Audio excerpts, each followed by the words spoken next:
Dom DeMarco.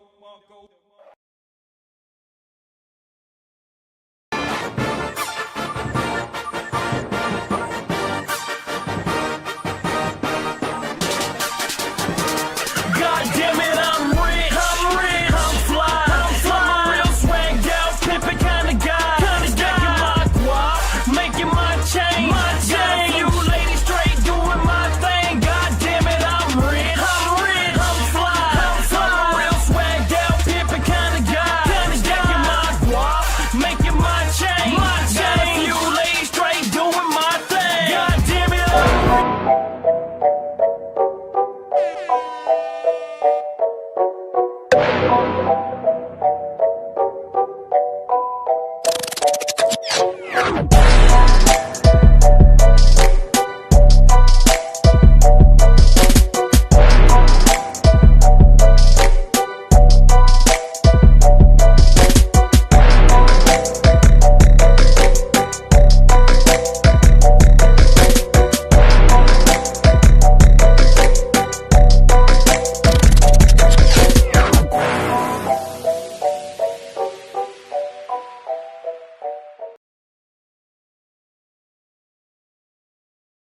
Ladies and gentlemen, make sure you tune in. Friday night, we got what is called Boys Club. Following behind Boys Club, you have what is called Ladies Night. Both nights are the exact same questions asked to both men and women, which shows the discrepancy of why, well, relationships today just is not working. We got to figure out why. We got to bridge the gap. You got Friday Night Live every Friday night at 9 p.m. with me and whatever guest appears. You are now currently tuned in to Sunday Night Live. Feels more like a Friday, but it's Sunday. Monday through Wednesday, we now do what is called therapy session. All shows, tune in 6 days a week at exactly 9 p.m. Arizona time. Welcome to another episode of No Cap Reacts. I'm your man Bailey, a.k.a. Mr. Go Get 'em! And we are back in the building with another episode. Now, tonight I do have a special guest. And she hails from the lovely state of Illinois. The city that gets no shits. They call it Chiraq. Okay? We gonna see what she is about. Ladies and gentlemen, I might get fucked up tonight. I don't know. Yeah, he She might try to take me out the game. I think I'm about to. I had to pat her down, make sure she ain't have a switch with her. Y'all see how you do me? That's crazy. Wait, I'm fucking up. I ain't even send you the link, did I? You did not send me the link. Oh, that's crazy. Now they're going to see me on my phone on camera. It's all right. Without further ado. Here comes the money. Here we go. Money talk. Hey, Comes the money. Let them know who you are. Nick Latour. All right. Where can they find you at? You can find me on all platforms at Nick Latour. You will see like my model page, my business page. Follow them all. Nick Latour, NYK space LATOUR. Thank you so much. I sure was about to say, spell this shit for these motherfuckers that don't know how to spell, because you know damn well Yeah. you just said Neek, and the first thing they're going to be like is N-E-E-K. N-E-E-K. Yeah. N-E-E-K. Yes, it's NYK. NYK, y'all, okay? NYK space LATOUR. Neek Latour. Just call me Neek for short. It's okay. Welcome to the show finally. Thank you. I know. It's well overdue. Let me see. Let me go back to the archives. Your ass was supposed to be on this motherfucker. First of all, you know what? Now I'm about to go back. Hold on. Yeah, your ass was supposed to be We back not about here to do that. in 2024. You know what happened was, remember, I got sick. Yeah. I got March sick. 17th, 2024. You over a year and a half. Yep. Yep. Nuh-uh, because I reached out to you You a again. lie. You a lie. I reached out to you again. It's again. And you said you were going to let me know. And what I do, I had to spin the block for the third time, y'all. I don't even spin the block, but I spent it three times. I'm worth spinning the block for, but 3 times. the first time was your fuck up. The Okay. second time, I think, well, ain't no What- thing. what's- The second what's time was during the summertime, and during the summertime, I dedicate that to my kids. I don't do podcasts. I don't blame you. And- Kids got to get it. Yep. Kids And gotta then get when I came back the end of school year to really, start doing my podcasting like I be podcasting, Mm-hmm. I ain't gonna lie, I was a little busy. And then I did interview some guys, and we kind of created a little situation that just didn't end up Oh, working so out. y'all just forgot about. Oh, you said it didn't work out. Nah, it didn't work out. Okay. Because I was about to say you just gonna skip us ladies, huh? That's crazy work. No, and then that's the thing is, I was still trying to invite the ladies on, but I also wanted to give them a chance to kind of, invite their people and do things like that. But it Okay. wasn't really working like that. So, we decided to part ways. And, yeah, I'm Wow. back in full effect. And as you see, you see the flyers on the regular. You see the ladies on the Yes, regular. yes, You see the yes. shows popping off on the regular. Nigga Yes. back, okay? Hey, I'm glad you're back. I'm glad you're back, and I'm glad to be a part of it. Now, young lady, you got a couple things going on in life. I do. And I you do. out here been doing some shit that's, most motherfuckers don't do. Yes. So we finna get all up in your business. Okay, I'm ready. You Let's say do it. that. You say that. Let's do it. What's that tattoo say on your damn arm? This is my youngin' name, Ronald. It's his whole government. It's Ronald Reed. Okay. I'm gonna get the last part covered up though. I had funny story. So my ex-fiance did this, right? But she wouldn't do. Hold up. Your ex-fiance, but she? Yes, she wouldn't do only Ronald. She. So you play on you play on both sides, or you? I'm just. Are we on the same team, or you play both sides of the fence? Oh, I don't play both sides. I'm strictly, that's strictly that. So we on the same team. We on the same motherfucking team. Oh shit! But yeah, she wouldn't put only his first name. I'd be like, "Fuck you! I told you what the fuck Yeah, to do. This is my body, it was not one yours." of those little insecure little situations. Yeah, so it is what it is. She was insecure. Yeah, very. So what's that got to do with a tattoo? Well, it's because he was a junior. And Who's junior? my youngin? But whose junior is it? My baby daddy's. So she was like, "No, I only want to get the first and the last name. We're not gonna do only just the name, the first name." And I was like, "Okay, it's still the same fucking name. Yeah. You actually giving him more attention with the whole name than just doing the first name. yeah. It's that's yeah, Women's logic. yeah. Okay. Lesbian problems.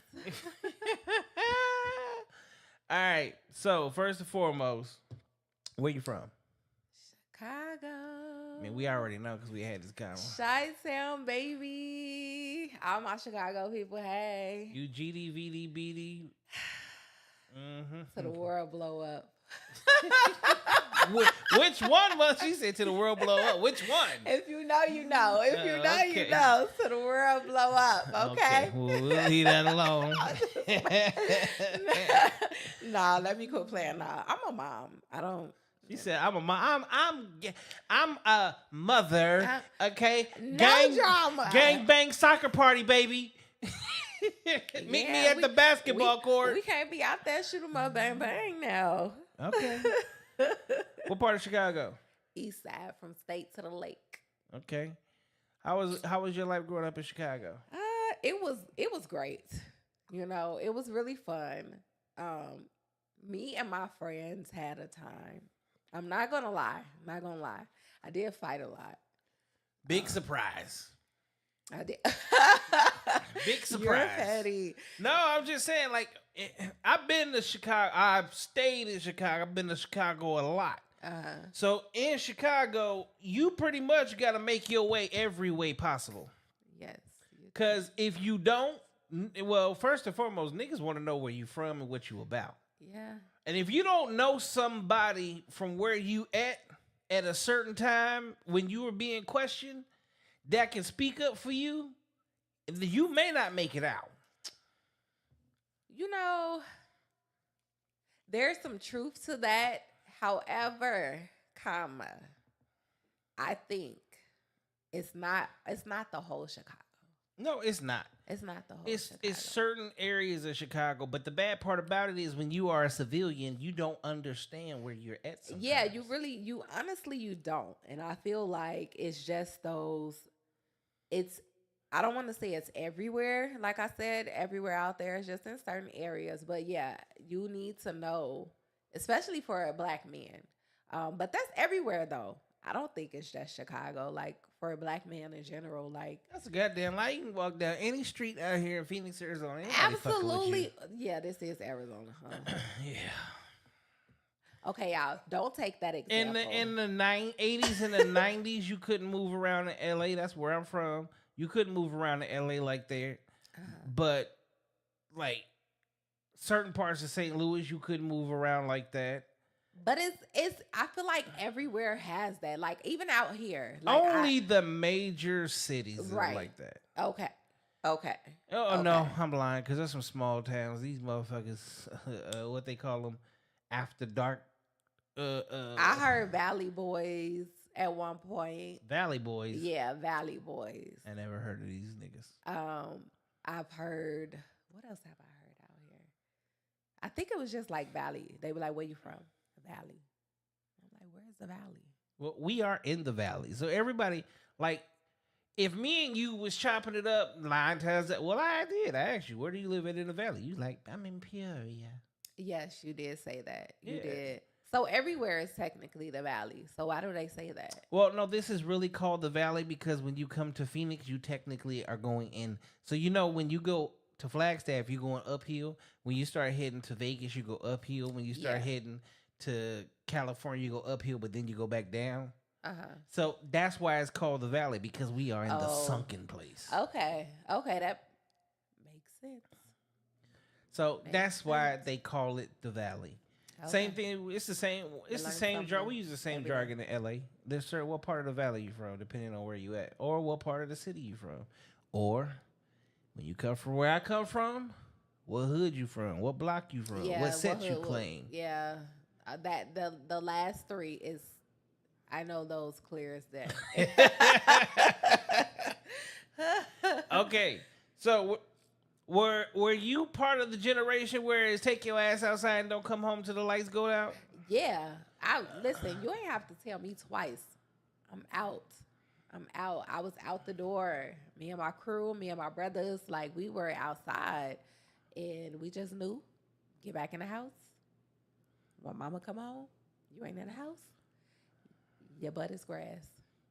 Your butt is grass. Your butt is about to meet this leather. Yeah. But you know what? We used to go on whole missions outside. Like, I would be across like 2 states over. 2 states. Mama never knew because I got back home before them lights was on.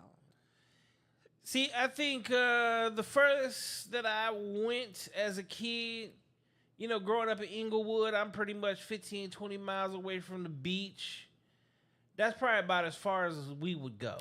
We walked. We was some walking souls. Hell no. We was bikers. Bikers and skateboarders. We did bikes too, but it was mainly walk. Like my sister would call like well, you okay, Chicago. I'm like about to leave Chicago out the and house. New York, y'all are walkers. Yeah, like walkers. Like she'll be like, I'm finna leave out the house. I'm like, okay, I'm gonna meet you halfway. How do we always know where halfway was? I don't know. We just walked out. As soon as we hung up, we were out the door. Yeah.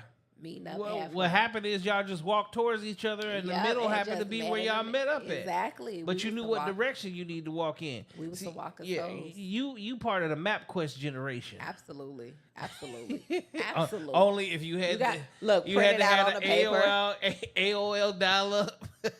Getting all type of viruses from them downloads. with oh the my mother God. with the loud ass printer. Yeah. We gonna meet over here. This is how we gonna get there.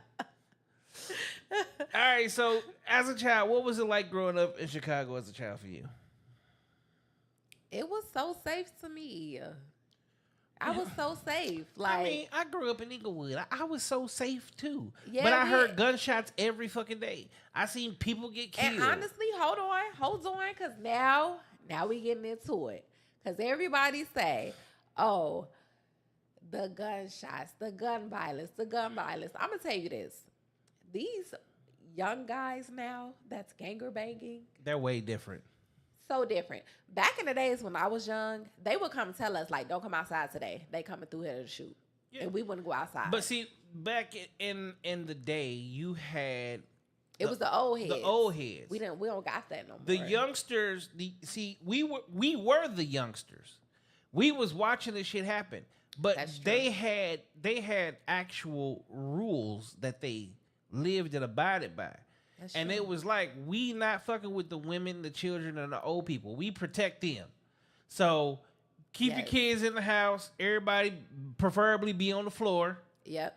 Don't let nobody be looking out the windows, etc. Yeah. This is what's about to happen today. Exactly. Then it would Exactly. happen, and then everybody would just come And then outside we would like come ain't back shit outside. happened. As soon as it's done, we give it a couple more minutes and we good. We back outside running in the streets. And Like, Chicago, honestly, was really ran by the mafia, so they did things a little bit differently too. Yes. So y'all have different rules now.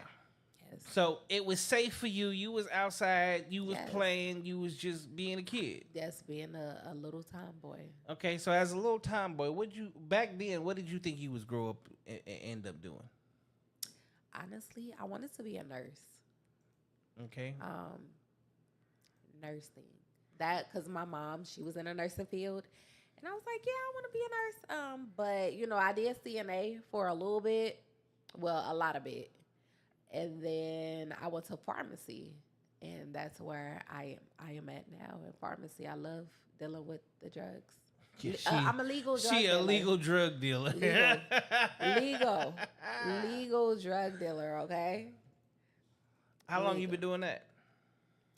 Since 2012. All right. So we'll come back to that here in a moment. Okay. What was it like growing up through your teenage years, high school, etc.? Oh man, I was rough. I was a rough one. I'm not gonna lie to you. I fought a lot. What was you fighting for? So here's the thing. My first love, right? My first love. Yeah, he just wouldn't stop cheating. And whenever there was a new girl involved, they felt the need to like brag to me about it, like, or come to me and question me about him. So my response was, I'm gonna beat your you know what when I see you. Simple. I'm gonna beat that bitch's ass. And no, I Why would you tell them. fucking with I wouldn't my send no man? word. I would just tell them like, I'm gonna beat your ass when I see you. And I guess nobody took me serious before.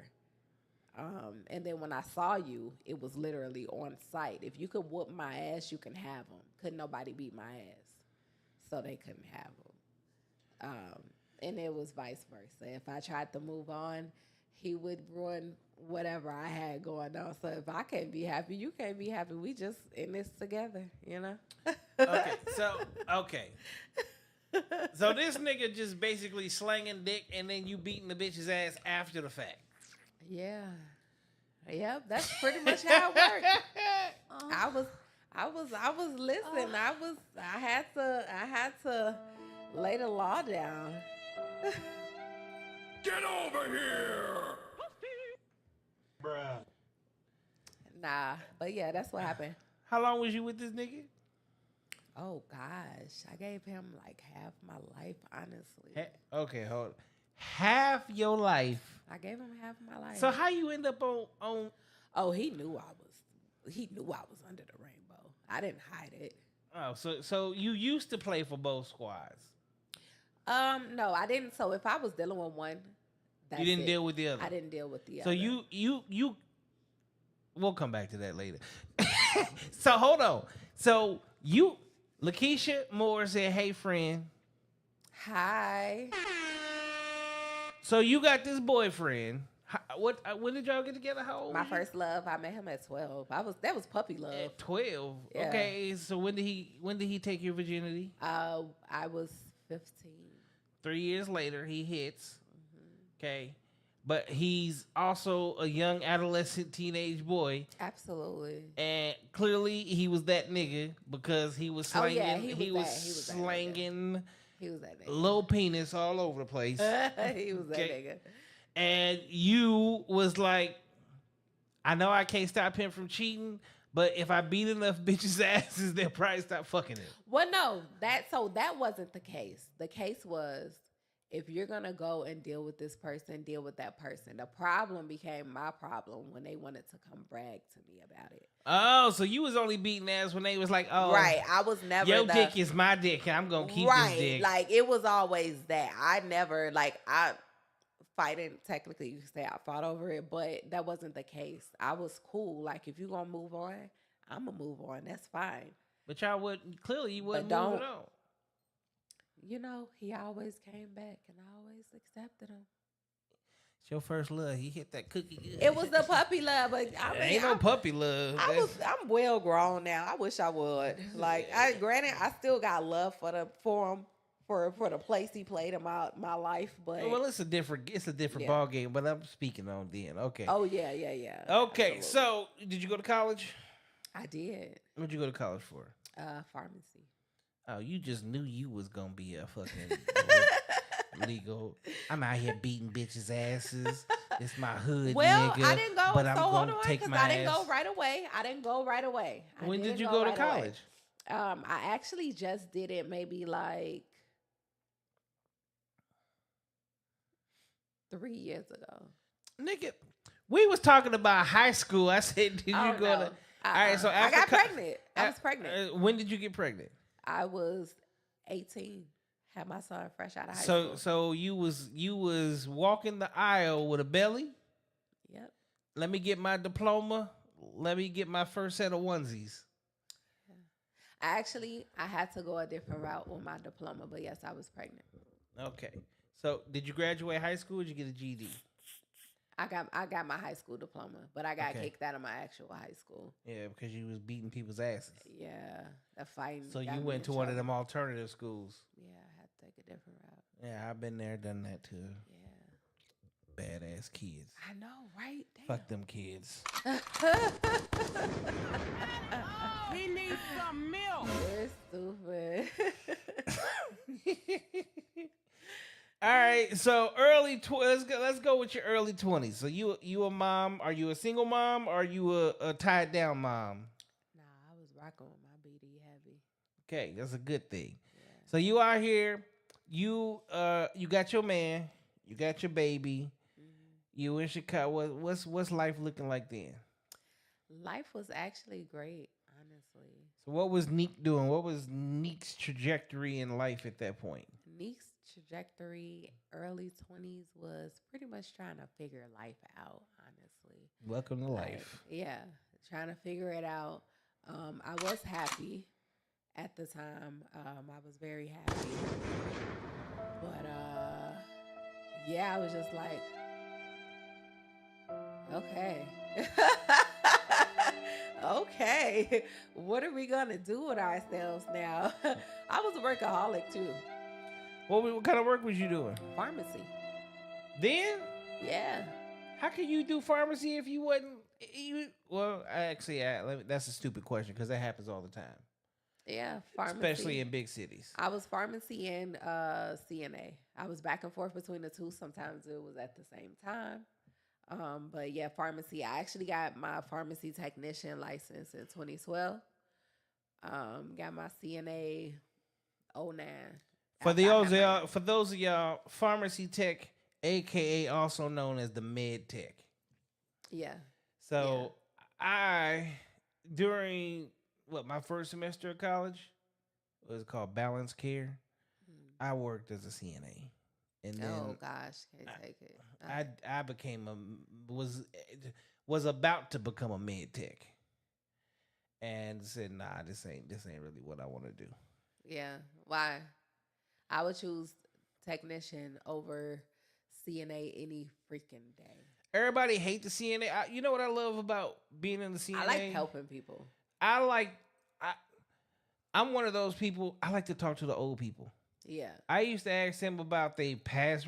Everybody be like, "Oh, you think you know so much about relationships?" Actually, the majority of shit that I know came from sitting around talking to these old motherfuckers day in and day out. Yeah. You got 8 to 12 hour shifts that you are working with a bunch of old people, and what they love to talk about is when they were younger. Yeah. And that's why, in a lot of the conversations, when they like, yeah, because these women just used to get beat on and they was slaves and they was this and these are the happiest women in the world, and everything they talk about is like they had the best lives fucking ever. Yeah. And they be like, I don't know what the hell they talking about because none of that had. Where it was Agnes, Agatha, Eva, Ruthie, Georgianne, none of them had anything where they was like, yeah, Henry was beating my ass. John was beating my ass. They ain't care what Henry and John was doing long as that check walked through that door. Exactly. And that's the biggest thing care. about it is these Ladies, women were taken y'all can care learn of. a lot from them. They was taken care of in every way possible. And guess what? They wasn't worried about what they man was doing. Yeah. Unless that motherfucker didn't come home when he was supposed to. Yep. And even That's when true. he didn't come home, she already be like, I know you was around the corner with Betty last night. Barbara, this is Shirley. Yeah. And I just happened to come across your number in my old man's pocket. Now, I don't know if you're going to come out of a bag. And you know, Agnes was sitting there talking on the phone with Agatha. Agatha is like, I just saw your man pull up over at Betty house. Yes. And he ain't left yet. Girl, I know. Yeah. Right. It's payday. He done Okay. went and got him a bottle. He went over there. They drinking, probably smoking, having a good time. Those type of women are the women that we need now to like guide the youth, because baby, these youngins, I think that's why I didn't want a girl. Like, I was like, no, God, if you give me a boy, I'm done. Like, that's it. And I think he said deal, because these young girls now is like, oh, I wouldn't be able to take it. I'll probably have to break my foot off in the back. I mean, they think they shit don't stink. Yeah. We live in a world where they Yeah. get to sexualize themselves over the internet, and men from all over the world can be like, you look amazing. Yes. But in real life, like, they could be the worst people in the world, but they don't really understand that because too many of us as men just want to fuck, so we tell them exactly what they want to hear. Yep. So by the time she's 35, 40 years old and she's single and she don't understand why she's single, that's the reason. Yeah. That's true. That's true. I honestly wasn't afraid that if I had a daughter, she would be of such, like, you know, showing her body or anything like that. I just thought she would be like my karma, because I fought more than my brothers, and I was like, oh, she gonna put me through Your it. ass was, you just She had the gonna wrong put me dude. That's through it. that's what that was. Like, You had the wrong dude. I had the wrong dude? Yeah. What? You said you was fighting because of what the fuck he was doing. Nah, I was in that ganger banger lifestyle too. Though. Okay, so that too. Okay, Yeah. that too. Yeah. You can't be out there.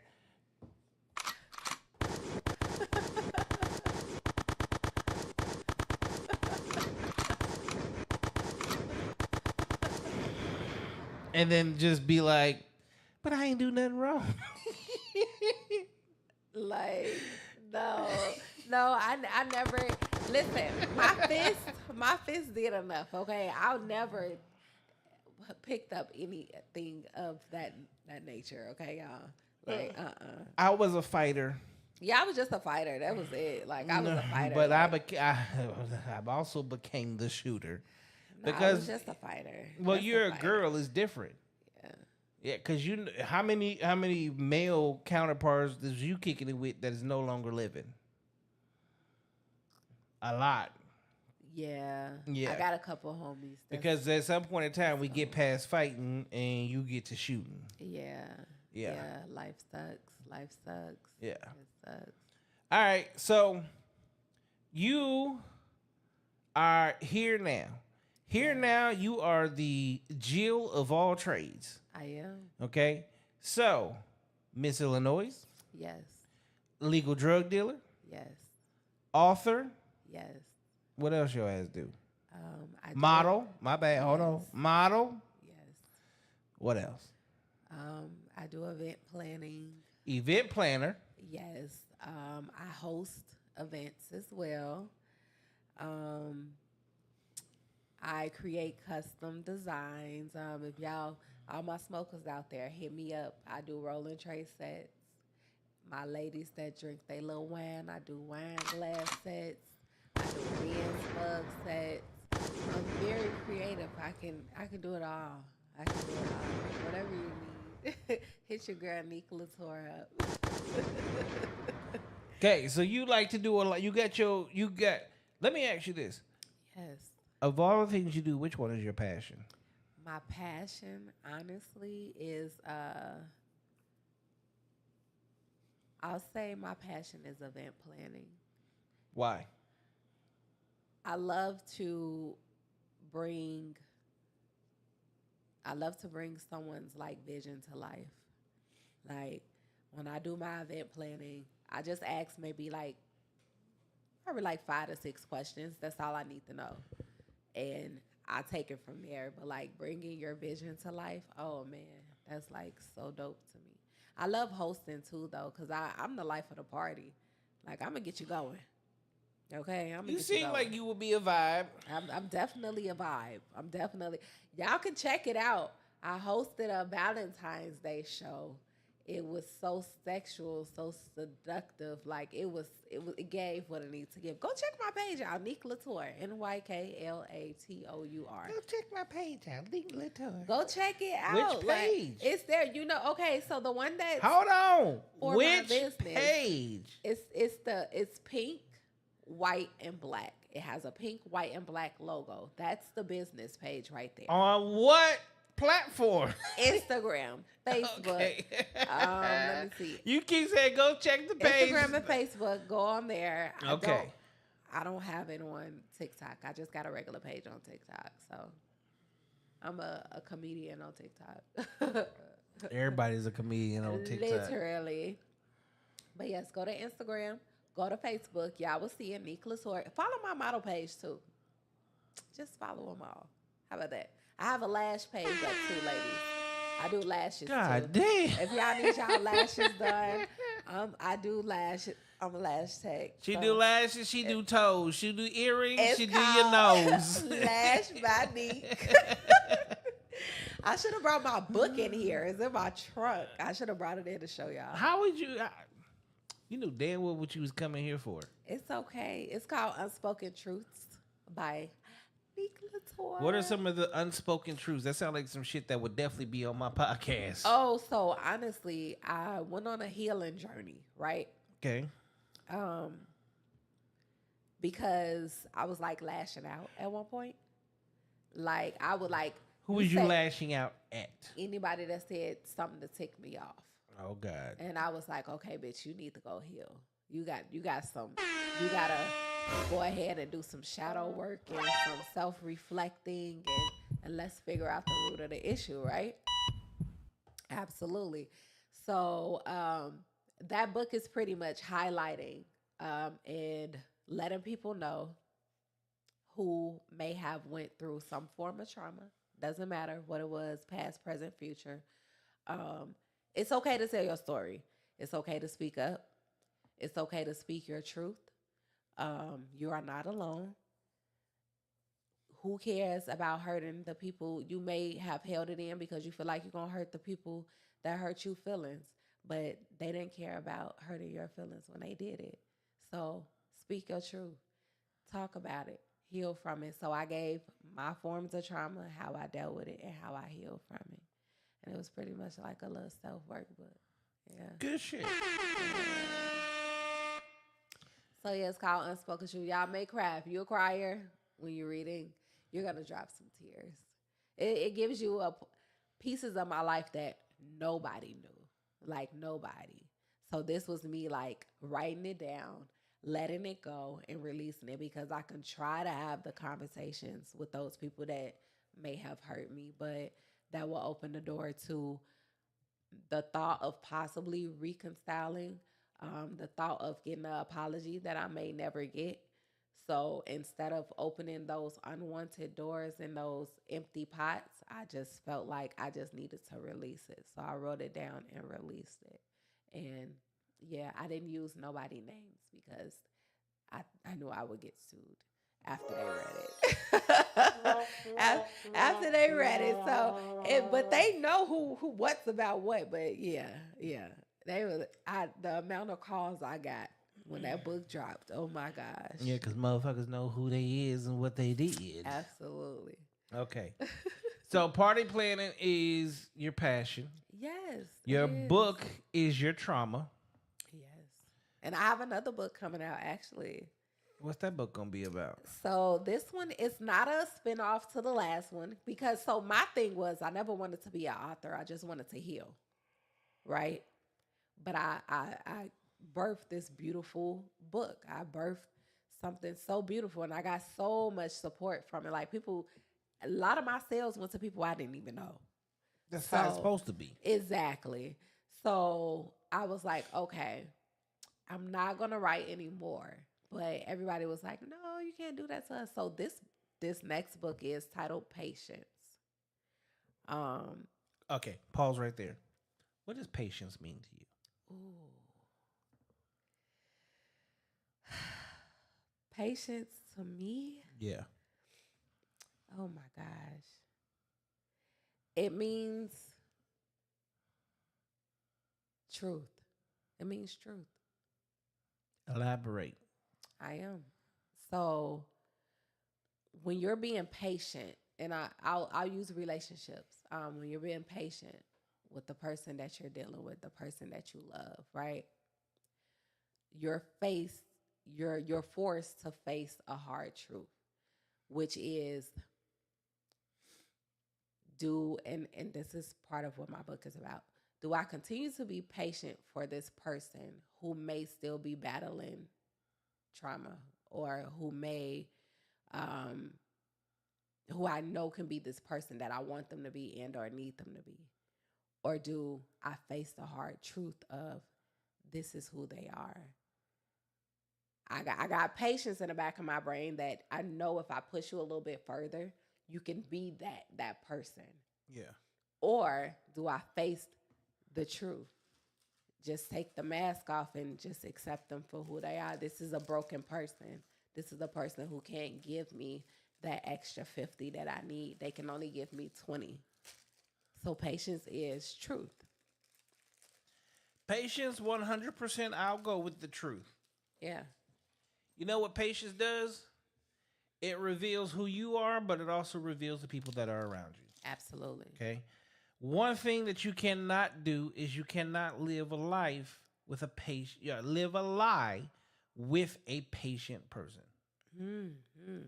They will always win because they can last longer than you. Absolutely. And patient people pay attention. To details. All of the details. Yes. So Yes. I like that.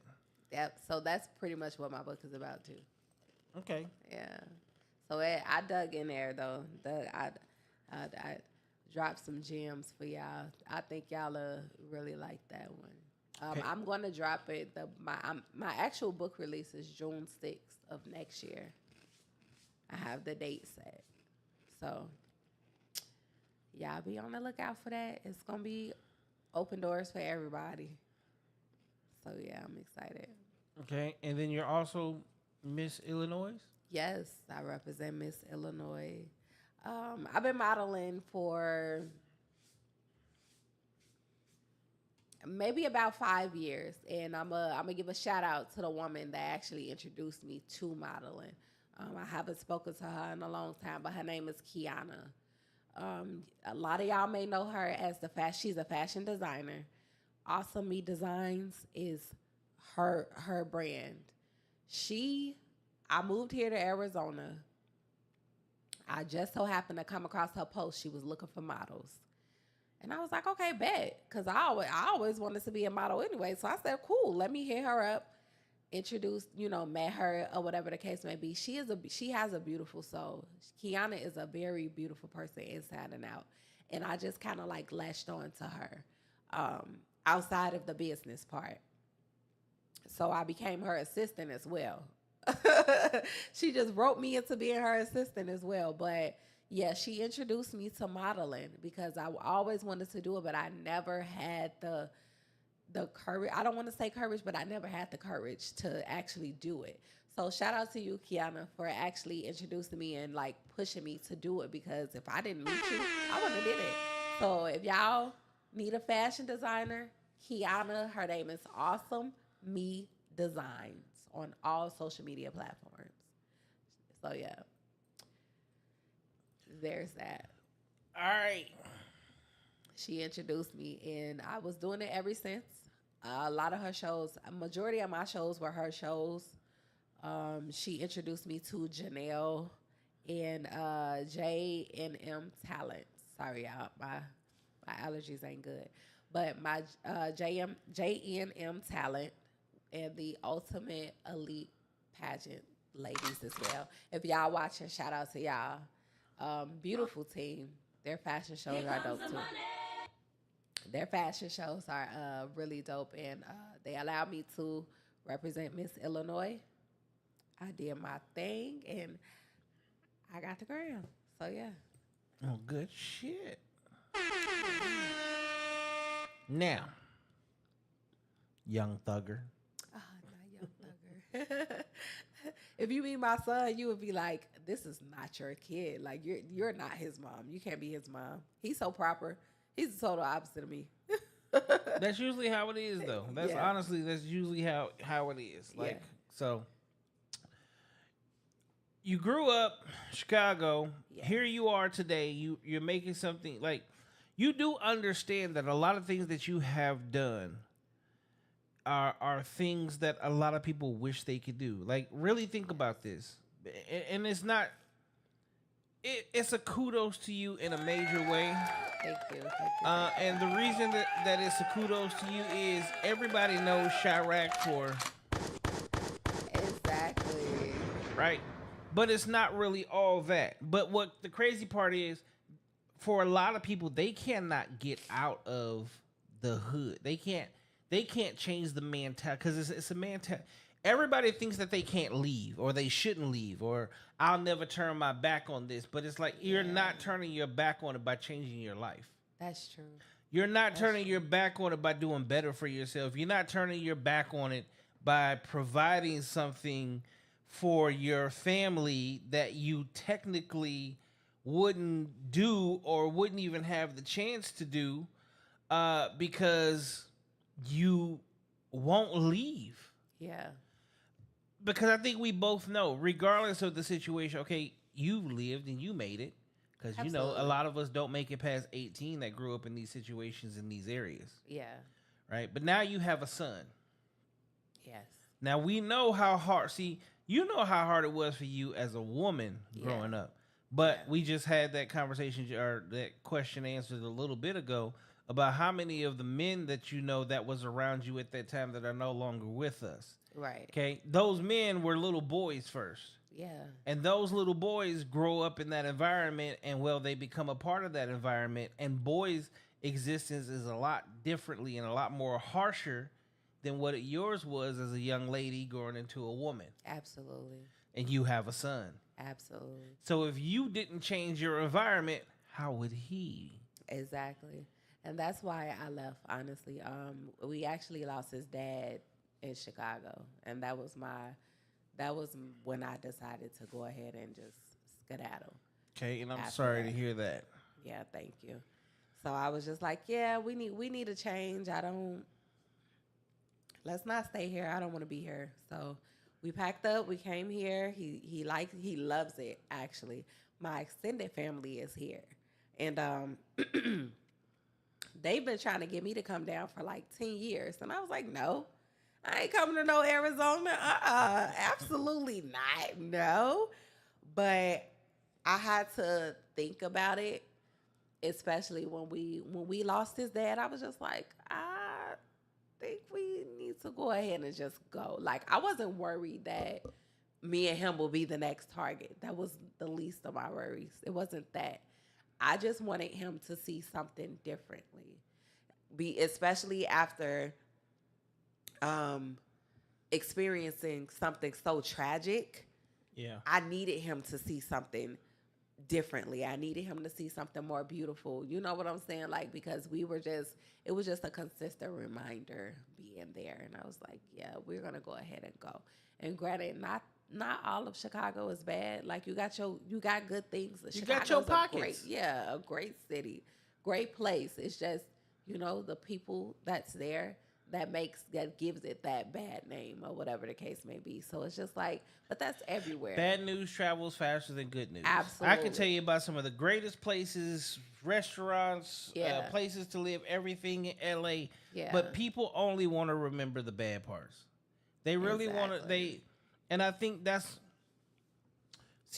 when I did music back in the day, what you realize is you start talking about the life that you lived and the things that you were going through. But as my life started to become more peaceful, I wasn't around anything. I'm not involved in any shit.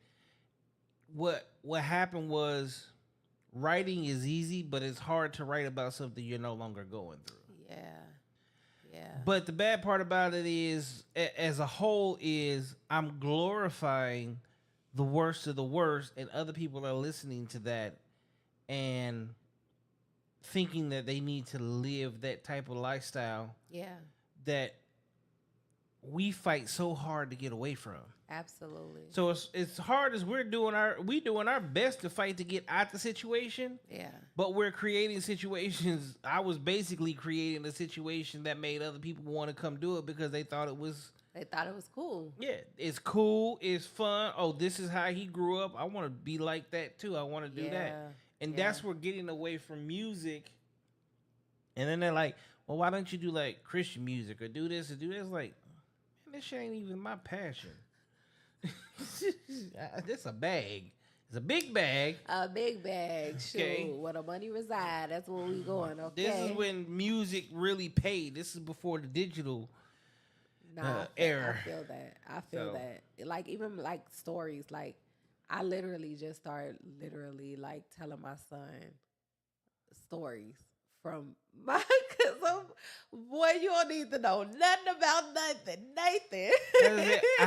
My son just turned 18, and I think we've had maybe one or two conversations where, like, he knows I was in prison, but I don't think he even knows what I was there for, how much time I did, or any of that. Yeah, like I just want to keep him away from that. Like, and granted, that's my history, so I'm not ashamed of it. Yeah, and that's the shit. It's not that I'm ashamed of it. The thing about it is, I know I'm your father, and you look up to me. Yeah. And you know a lot of the things that I do, a lot of people that I've been around, like, people talk. Yeah. So to you, I'm the cool dad, right? But exactly. Do you on the back end? Daddy is thugger. You don't understand like where I came from in my struggle. It's a life that you should never know. Yeah.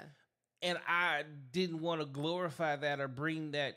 I would rather what is, back when my son was born, Ed Hardy was in. Okay, yes. Ed Hardy is coming back now, 18 years later. Yes, apple bottoms, all that stuff. So the fact that when you was a baby, like you can literally look at your baby pictures and be like, oh damn, I'm wearing Ed Hardy. Yes. Like Dad gave me like the best of the best. Yeah. Yeah. Yeah. Whereas we grew up with fucking bubble gums and Jordache. Okay.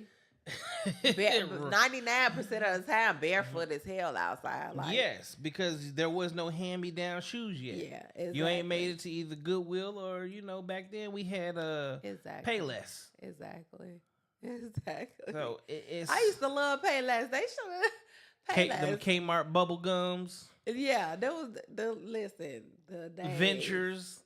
That's when life was so free. Simple. Life was super simple. So free. You had your school shoes and you had your play shoes. Exactly. And my son has that now. You have He your got school clothes and you got your He play got clothes. his hiking shoes. Like, he got his outside shoes. Like, boy, please don't. Please. Yes, I got him like that now. Yes. Exactly. Absolutely. That's just the environment that we grew up in. So, again, kudos to you. Thank you. 12 gun salute. Right. Now, here we are today. How you end up on the other side of the fence? How you go from making babies and baby daddy to I kissed a girl and I liked it. We've been in the Rainbow family. My first love knew, my baby daddy knew. So yeah, it was never a secret. My friends knew. So, but like, when was your first time experiencing being with a chick? I was the young. Oh goodness. Let me see. Have you ever played house? Yeah, I got my ass whooped for playing house because I was 5. And my best friend, she was 5. Her name was Summer. And I was humping the fuck out of her when her mama walked in. It started with playing house. And I think that was like the age of 6, 7. Yeah, that's how I ended up losing my virginity at 8. It was about 6, 7. Yeah, playing house. And yeah, there we go. So your house had 2 mamas, huh? Yep, had 2 mamas. 2 mamas. 2 mamas. But nah, honestly, like, and I don't want to put like my baby daddy down or my first love or nothing like that. But my mom is a minister. Okay. So a lot of Strict. the reason, why I didn't bring a woman home versus a man was because, You didn't want to let your mama down. Yeah, I didn't want to let her down. But I eventually just stopped caring and was just, free or whatever the case may be. So, but Welcome to the conversation, Juan. so yeah, but like I said, everybody knew. It was no secret. It was no secret at all. But yeah, I always been unicorns and rainbows. Unicorns and rainbow. Yeah. Where was you? Well, actually, I can't even say that. See, like, my first girlfriend, we was together from 12 to 19. At about 16, she decided she wanted to have a girlfriend. So I was like, go ahead and try it. She's like, no, I'm not doing it without you. What? Huh? How did I get Oh, so you were included in a this? poly relationship Before before it was even thought of. I had 2 girlfriends up until Wow. my main chick, she got pregnant. When she got pregnant with my kid, that's when her best friend had to go. Wow. Okay. I remember coming home even to my first apartment, and they would be doing their thing, and I would do both of their things. Wow. It was amazing. Simply amazing.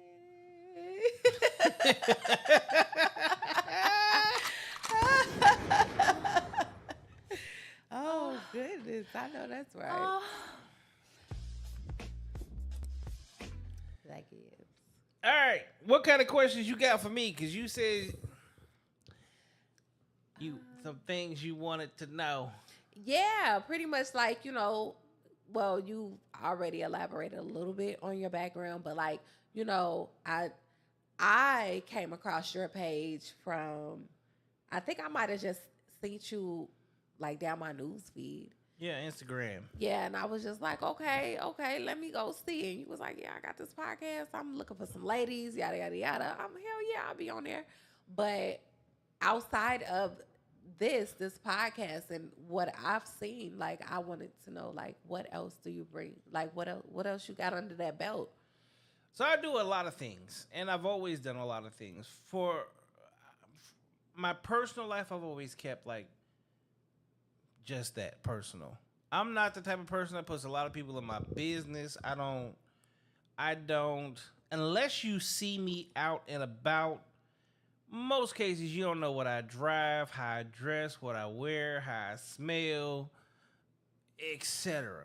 And I like that because being in the public eye doing music, I got out of it at the right time. I was dating a certain reality TV star chick, and TMZ jumped out on us, and Oh, no. it was just one of those situations that it don't work well with me because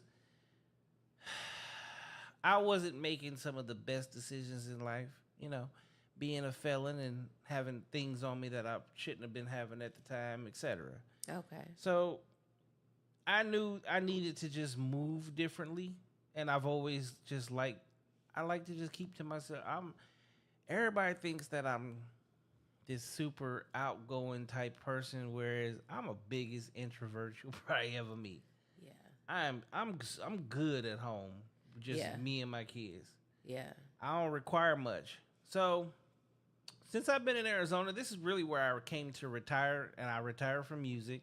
Okay. And for a minute, I just really didn't do shit. Since then, I jumped into corporate America, a lot of software, technology. I made some great money. I've always invested in S&P 500, Okay. real estate.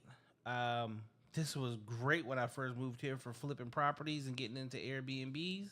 Okay. And for me as a whole, the whole purpose of the things that I do, honestly, it has nothing to do with me. Like, most of the shit that I do, I don't even put in my name. I have trust set up for my kids. Everything that I work for is for my kids. I know that's right. Because for me, like, I've lived my life. I've lived a very good life. I've traveled. I've seen a lot. I've done a lot. But once I had kids, that has always been my priority. My very first child, she passed away when she was 4 months old. Oh, I'm sorry to hear And so when I had my son, I knew that I was going to do things differently, because whether I like it or not, God showed me that anything could be taken from me at any point in time. that. Absolutely. So I've seen that multiple times throughout my life, like with family members. There's just a lot of there's a lot of things. I said one day somebody's actually going to ask me to come be on a podcast, and we're going to have like a real conversation or a real Yeah. interview. Yeah. And motherfuckers going to learn some shit and be like, damn, nigga, you really been through a lot of shit. Yeah. But I don't talk about it. And my thing is, I wear a lot of hats. I have multiple businesses. Okay. I do make pretty good money. My biggest thing that everybody probably sees from mainly like my Facebook is like the car dealerships, multiple car dealerships with my brother. Okay. And we go hard. We go in the paint. We make sure that everything happens. I think, one of the my biggest joy is getting up in the morning and opening my eyes, because that's the first blessing of the day. Absolutely. So from that moment on, my job is to make sure that everybody around me is happy, smiling, and has a beautiful day. Absolutely.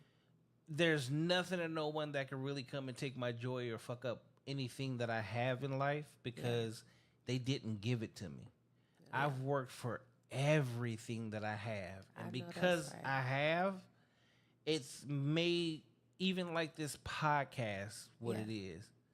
This is a platform where I get the chance to interview people like you that other people would never know about. Yeah.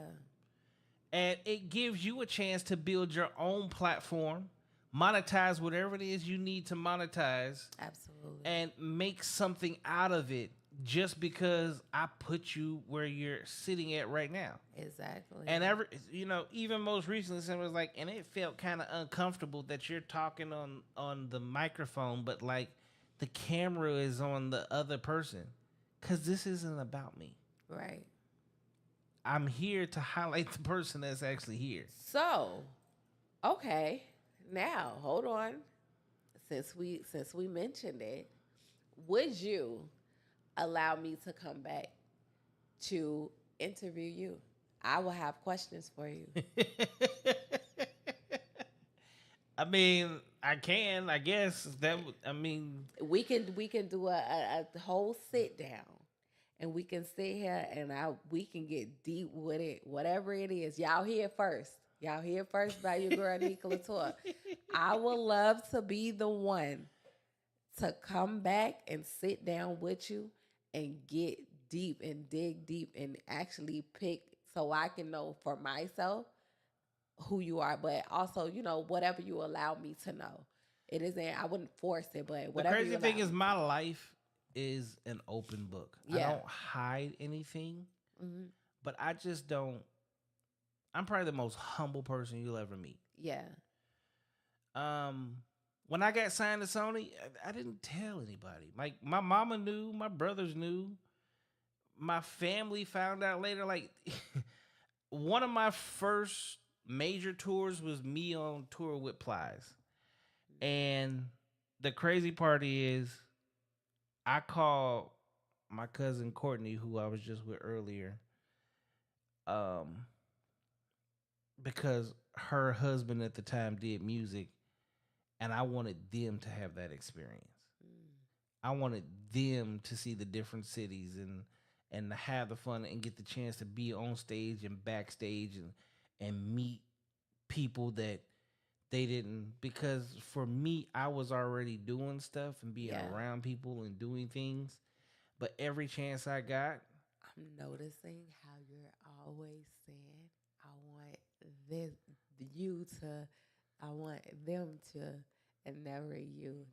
I'm noticing that. Like, okay, so you're definitely a giver. Like you're somebody that, okay, I got it. Don't worry like about most it. people, most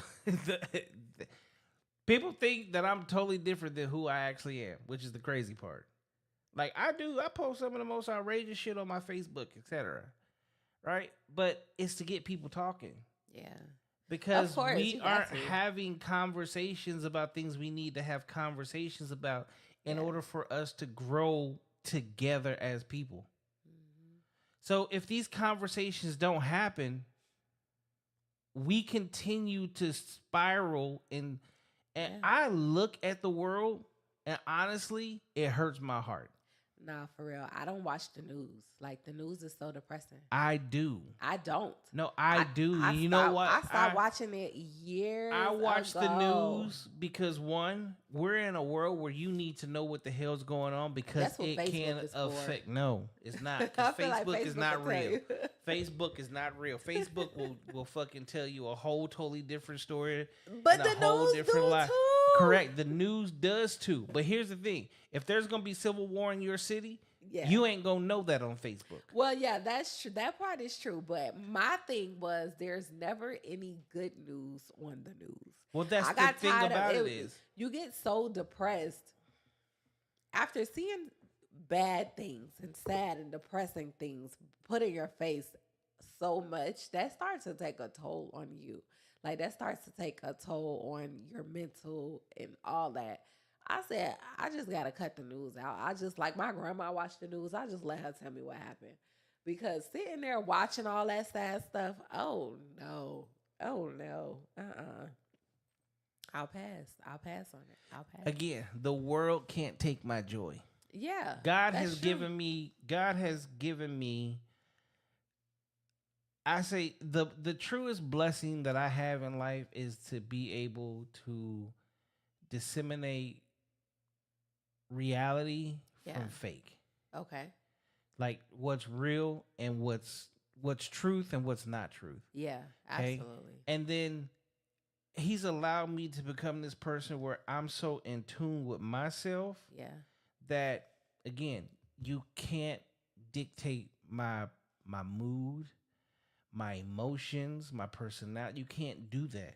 Okay. So when I see it, no, I'm not gonna get depressed or any of those things. Yeah. What I'm truthfully, honestly gonna do is how can I make somebody else's day better than what it is today? Yeah. So that they can go out and do it for someone else. Okay. And then, the whole pay it forward type shit. Yeah.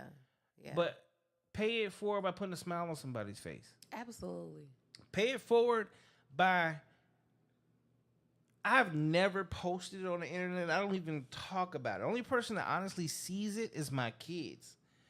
I don't keep cash. But if I do, I just honestly it's in middle console of my car when it is there. Yeah. And it don't stay there. Yeah. Because the moment you see those people, we in Arizona, homeless is everywhere. Hell yeah. It could be a $1 bill or a $100 bill. I don't give a fuck. Yeah, they gonna break in, baby. And get No, I give it to them. I don't keep the money in my car. Yeah, I I don't just keep give cash it to either, 'em. though. I don't remember the last time I had cash, honestly. Exactly, but that's what I'm saying. Is like I don't have it a lot, but when I do have it, it's I'm giving it away. Yeah, because I mean, you Because get your blessings they're tenfold. living. Yeah, that may be their choice. That may be bad decisions. They may go get high. They can go drink. They can do. But guess what? God has blessed me in a manner that, like I say, whether it's $1 or $100 bill, Yeah. I don't have to think about it when I give it away. Are you dating anybody? Currently, honestly, not really. No. The last chick. What happened? You ain't got to put me too deep in your business. But No, what so happened? my thing is, so I'll be what 46 in like 12 days. Okay. I've always dated with intent. Like when I'm single, if I want to be single and I want to be a fuck boy, I'm that nigga. Yeah. But when I'm in a relationship and I really want a relationship, I am that man. Yeah. Locked in.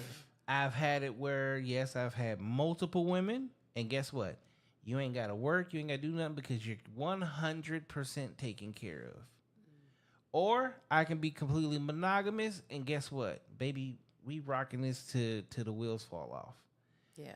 But my thing is, I'm at a place and have been at a place in my life for so long that like peace is everything to me. So if you disturb my peace, You gotta go. you gotta go. You gotta go. Okay. When I see in this last relationship, if I'm just being honest, there's a couple things that I did. One, we actually did a podcast together where, I wanted to see what she would really have to say about our relationship for the time that we were together, and she didn't say much of shit. I had to pull everything out of her, which made me question, like, what are you here for? What are you truly paying attention to? Yeah.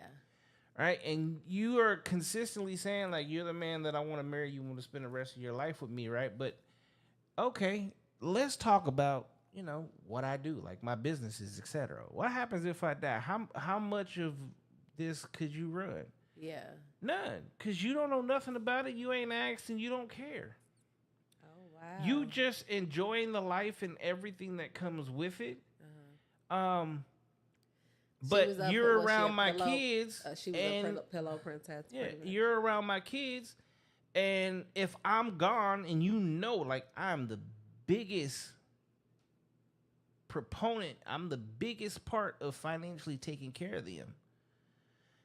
So if I'm gone, you got to make sure that continues to happen. Yeah. Especially when you saying you want to be my wife. Cool. Then let's make that happen. Yeah. But you don't want to be even a part of that. You're not Oh, wow. doing anything there. So I can't I just can't. Okay. So especially when I make your life so easy that if I say, hey, how much is rent? And you're like, I don't fucking know. I ain't never fucking paid it. I ain't had to log in or look at nothing or do any of this. Oh wow. How much is utility bill? I don't fucking know. Like, the only thing you have to pay for, the only thing I've ever put on you, I mean, you're the one in the kitchen to go buy the groceries. Yeah. And that's another thing is my health has always been my priority. The Okay. fact that, like, even right now that I'm out of shape is honestly shows how much me and my mom's relationship was, because my mom passed away. And that's when I got out of shape. I Sorry to did. hear I that. got depressed, and I changed my eating habits. I stopped going to the gym. I did a lot of shit Yeah. because I didn't give a fuck no more. Yeah. And when you're my partner, and I'm saying, okay, meal prep, do this, do that, like, at least be part of my motivation and helping me in making these better decisions as opposed to doing the bullshit. Yeah. And it lasts for like 2 or 3 days, and then you just go back to Oh. other. Okay. Yeah. As a man, I'm never gonna bitch and complain. Right. And I So you felt like just wasn't Boy- being heard. okay. That's Okay? what I was about you, to you're say. you're not doing your part. And I'm not gonna lie, in that relationship, we their girlfriend number 2 came along. Oh wow. And girlfriend number 2 was So, doing everything she needed to do. I got a question about that too. Go Okay. ahead. Go ahead. No, go ahead and So she finish. did everything she needed to do. So now the other one really wanted to start doing things that she knew she wasn't doing, or trying to act a little bit more like the other one. Yeah. But for me, it was like, no, be you. So now they're kind of Going back and forth. not that they were going back and forth, but you can see one just being themselves and the other one really trying to pick up their slack and do better. Okay. But it wasn't like real, because it was only when the other one was around. Until I was like, all right, well, I'm about to get a big ass house. We offer to do this together. So then that's where well, you see, I got cameras in this, not these cameras, but I got surveillance cameras, Yeah, I see him. and I don't pay attention to them like that because I trust the people that are in my house at the time. Yeah. But you know, I took a weekend to sit my black ass in here in the house and told them, hey, you go to your mama's and you stay where you at. And I went and reviewed some camera footage to see, you know, what conversations were really like and who was saying what and when. And I came across some things that showed me like who certain people really were. Oh wow. And that's where, for me, it was a done deal. Yeah. I feel like the worst thing you can do as my person, somebody I'm their friend, family, whatever, is dog me with the same mouth that once said I love you. That's the most shittiest thing you can do. And the thing about it is, I am the most loyal motherfucker in the world. Yes, and I say that all the time. Like, I'm so loyal, and I'm so loyal. My biggest thing, like, I'm 10 toes down for the person. Anybody, my friends, family, whatever, but especially for the one that I'm loving on. So here's the thing. Again, I'm so loyal, like, there's things that I'm just not going to say on the internet, but let's just say the person that I'm with wasn't everything that I needed them to be. Okay? And occasionally we would do our thing. Okay. And then, you know, months would go by and they're like, wow, you haven't had any recreational use or anything. And it's like, I don't really want it. I don't care. Right. Yeah, I know I can fuck whoever the fuck I want to. You know about it. Right. But that's not where I'm at. That's not who I've never been the dude to just like want to be out every day picking up different chicks. Yeah. Like, if I was a nigga that paid for pussy, I would have the same hole on a regular basis. So is okay. So the third, she was the one that pretty much where the first was lacking, that's where the second picked up at, right? And it wasn't even that, like, because, okay, both of them were Latina. One was Puerto Rican, one was Mexican. Oh, okay. Okay? So, and they both come from very great households and very traditional households. So they know how to cater to a man. Point blank, period. Yeah. And from the moment that I started talking to one, the other one knew about it. We have shit. I still got the group chat in my phone, the group Facebook chat on my phone, the Oh, group gosh. Instagram. Like everything was grouped, and that's because that's the way. And I'm really that old school traditional leadership type nigga. So the same way you have a frame in a house, that's how strong my frame is as a man. Yeah. So I run my shit. Yeah. And I was on top of everything. And my thing is now I'm taking care of you. I'm taking care of my kids. And I'm about to take care of you. And then this one neither one of them had kids. Oh, okay. One couldn't have kids because she aged herself out the game. When we met, she was never gonna have kids. Okay. Okay. But the other one was ready to go. Yeah. So it was a whole totally different situation of where things was about to get real.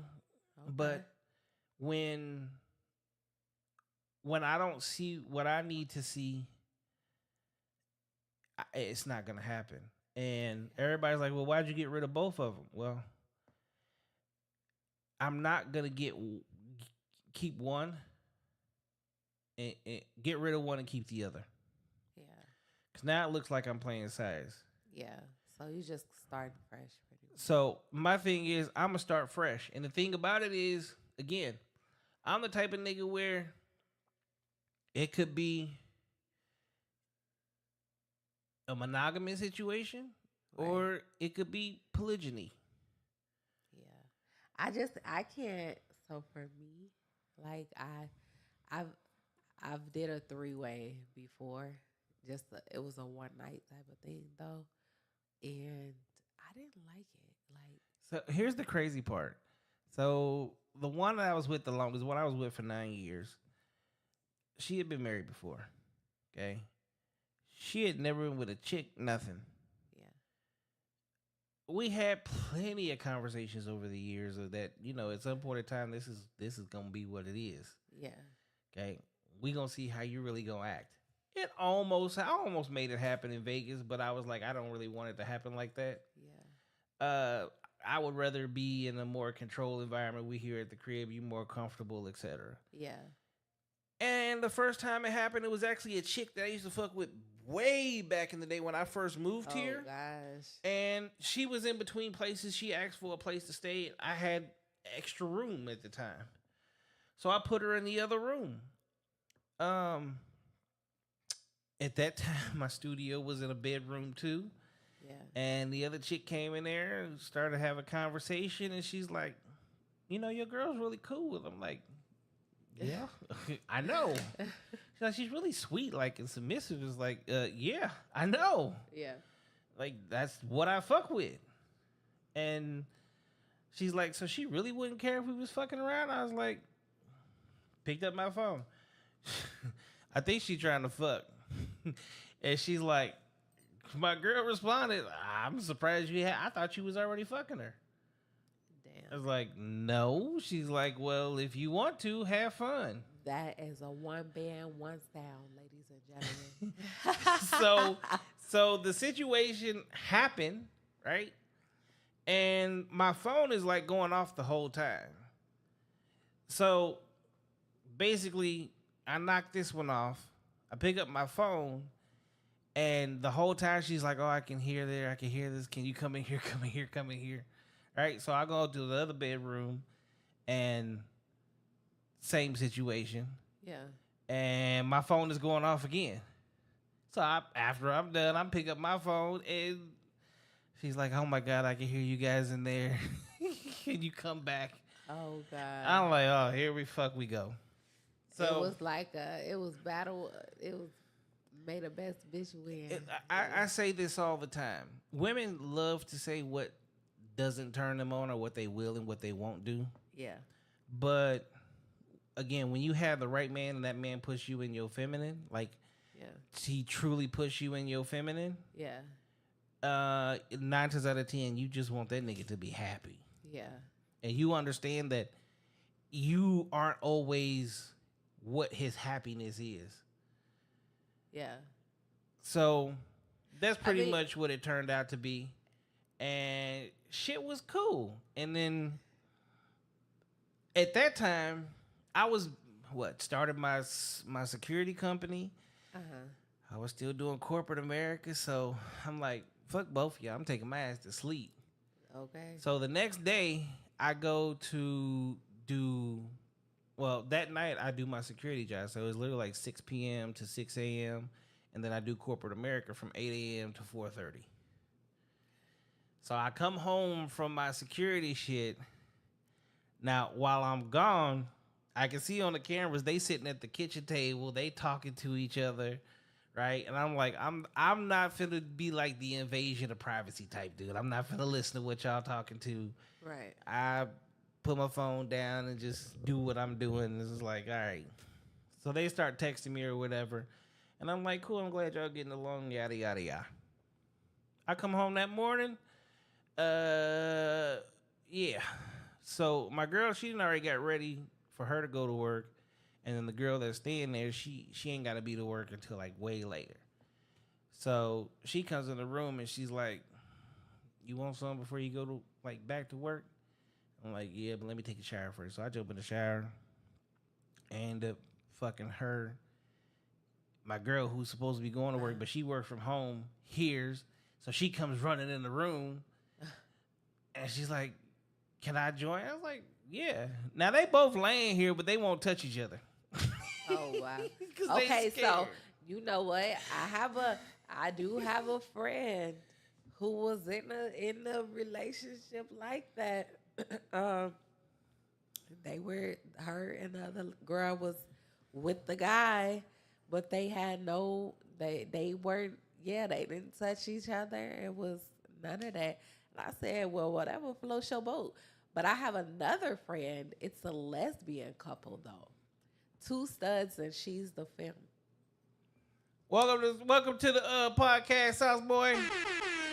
Welcome. And so she's she's married to one of them. The other one is just a girlfriend. The 2 studs have no interaction with each other. They're in agreement. Yeah. This is my wife, that is your girlfriend. So here's my thing. Because the way that I do things, it's not about it being like the girls don't have to touch each other. So that's pretty much what it was. But then that's when I found out like my girl enjoys watching me be with another woman. Because we actually sat down and had a conversation. She's like, I know what it's like to be with you. Right. So I know she's enjoying it. I know what that feels like. Yeah. So hearing her seeing that is like a major turn on. Yeah. And that was it. And then like after the fact, a lot of people so definitely a lot of women that they would rather just watch. well, so after that, they both texted me while they at work or whatever, talking about, oh, I should have kissed her. I should have did it. I was like, y'all ain't got to do none of that shit. I don't know what y'all texting me. Y'all can text each other this shit. I can give 2 shits. At this point. Okay, I got shit to do. I got money to make. I got other things to worry about. So that was that situation. There was another situation where, like, we actually had our first threesome where she actually ate some pussy, which she had never done before, and then she enjoyed it.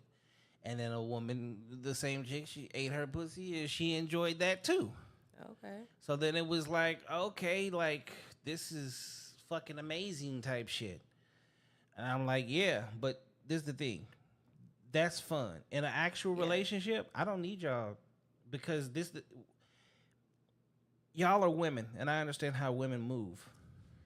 Especially when y'all gonna same fuck vicinity. up. Yep, y'all gonna fuck up this relationship because y'all don't know how to take care of your emotions in a manageable way. And I'm not gonna always be in the middle of that. Yeah. Okay. So I do set a standard and give structure all the way around. Like my house, I mean, you see this motherfucker now. Yeah. My shit, this is dirty for me. But I'm about to be out this bitch too. People, I'm packing, I'm doing all kinds of crazy shit right now. So this is like I got one more week of podcasts, and then podcasts is shut off because we going to a whole new location, a whole Really? different setup, a whole everything. But it's still here though, like right? Yeah, it's still in Phoenix. Okay, because I was going to say, dang, you got some it's good data. Yeah. So, Okay. I clean like a woman. I cook like the best. I used to be a chef. So what is hard for people to really understand is when most dudes like need a woman, I don't. My laundry on my bed right now. As soon as we get done doing this shit, I gotta put my laundry away. Yep. Okay? I buy the towels, the curtains. I'm the reason that the curtains are up. When my place looks like my place, everybody always thinks a woman lives there. I like my shit to look like better homes. Oh, that's right. I know that's right. So dating me, I understand. I make it very clear to whoever I'm fucking with. Like, just be on your A game. Have you ever thought of doing like a little shoot your shot shindig? On the show? Like a no, not the pop the balloon, like a little, however you choose to do it. You can do like a YouTube series, or you could do an event. You know why I don't want to do that? You know why I don't want to do that? Why? Because who I'm with is my business. Yeah. But that's the thing. You don't have to choose in front of anybody. You can privately because here's the thing. You don't even want you don't even want people seeing like your options. The chick that I was even with for 9 years has never been on camera. She's been on this podcast a few times, like doing reactions and shit, but she never went on camera. And she didn't want to. Okay. And I don't go out. I don't put myself out there like that. Yeah. If I meet somebody, like I'm the nigga that I would rather be at Quick Trip or fucking Phillips 76 or Shell. So you would rather not be posted on her. So here's the thing. I don't care if she posts me. I try to make it very clear. I'm 45. I don't care about the internet like that. Yeah, I think I honestly don't care either when it comes to that. Like, if you want to post me, you can. That's fine. Is it mandatory? No, because I'm very private too. Like, you wouldn't know who I'm talking. You don't have to. Nobody knows who the person I was talking to. Like, it wasn't. I just don't post. I don't even put my son on social media because the world is crazy. I ain't gonna lie. There's been a couple of chicks that I've even had on the show that I was like, I know they single and I'm like, man, I should shoot my shot. But then at the same time, you know why I don't do that is because this is like my business. Yeah. Even though I don't monetize it. Yeah. I want this to stay my hobby because that's what makes it what it is. Right. It's real people having real conversations. There's no money being transacted here. So the fact that I'll shoot 6 days a week just lets you know how much work I put into doing this shit. Yeah. For nothing other than just what it is, helping other people. Yeah. Helping you get to your platform and get to where you want to get. You get monetized and you can get money. I remember I had a chick on here where she did the readings and shit. I was like, what's your Cash App? Okay. Cash App her, she gonna do a reading for you. She's getting paid out the ass. Yeah. I'm not making shit. That's After good. she's like, you want something? No. That's what I got you on here for. Yeah. Yeah. So, when it comes to like my relationship, I put just as much work into that as I do everything else. Absolutely. And I don't want to be that guy that's like, oh yeah, you go on his podcast, but he might try to fuck you type shit. I don't put myself out there. I don't want that. I don't even want anybody to ever feel like that potentially may be what's going on. Yeah. You see it. I have extremely beautiful women on the show all the fucking time. Yeah. You're in my motherfucking house. Yeah. Y'all come here, have fun, do a good show, and that's it. Yep. And they be like, "Thank you, I appreciate this. Now I'll come back and do it again." It's like, great, let's do it. Yeah. That's why I laugh when people like, "Oh, he's probably a womanizer, or he's a I didn't get that vibe. misogynist," I didn't get and that I'm like, vibe y'all are from you. crazy. Y'all have no idea. Yeah, I didn't get that vibe. Usually I can pick up on energy like expeditiously. Like Everybody says, "Boy, the energy." With the moment I met you, I knew I was good. It's like, cause you are. Like, yeah. it don't matter what happened. Anything can happen right now at this exact moment. You're the only person in here. You're exactly who I'm protecting. Yeah. No ifs, ands, or buts about it. Yeah. And we just met, what, an hour and 30 minutes ago. Yep. That's just who I am. That's just my person. It's always been the way I am. So that's the longest form, probably way to answer the question. But I'm single because I'm also extremely picky. I tell people this all the time. Everybody be like, "Oh, your baby mama's white." Yeah, because that's who the condom broke with. I can tell you this. The woman that I was with for 7 years was black and Puerto Rican. The woman I was with for 6 years engaged to was black. My kid's mama, we were together for 4 years. Guess what? She's the white one. Okay. My 9-year relationship, she was Puerto Rican. Our second girlfriend was Mexican. Even right now, if I had the best of both worlds, I will have a Mexican, a Latina of some sort, and a black woman, A Latina. and basically a light skin and a dark skin, if you really want to say it. Now, I'm not gonna sit here and say that I wouldn't have a white chick, because I would too. Y'all motherfuckers be fun as hell. Ain't nothing wrong with a white chick. Yeah, but like, if they say like, what's your ultimate preference? Yeah. They do something for me that Nobody else does. Yeah. That's what it is. I like traditional families, and a lot. Not saying that white people don't do it, but do you know what the fuck a family reunion is? Yeah. Do you know how to talk shit? Can you make macaroni and cheese, Can you please? slap the spade on the table Thank and tell you. them get their bitch ass up? Thank you.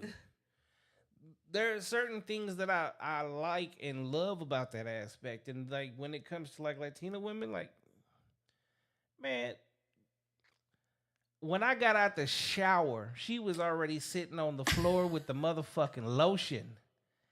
She would start from my feet and work her way up.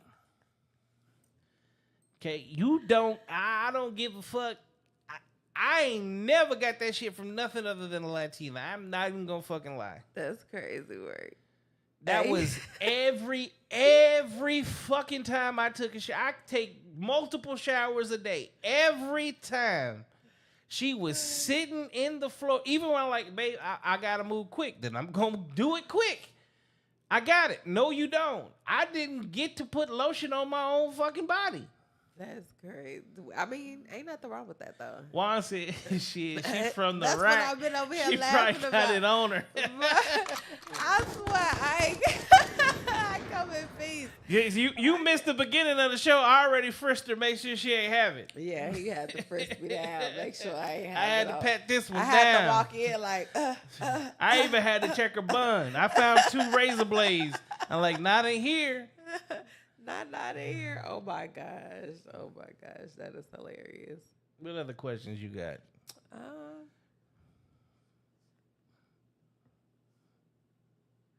think that maybe it for right now.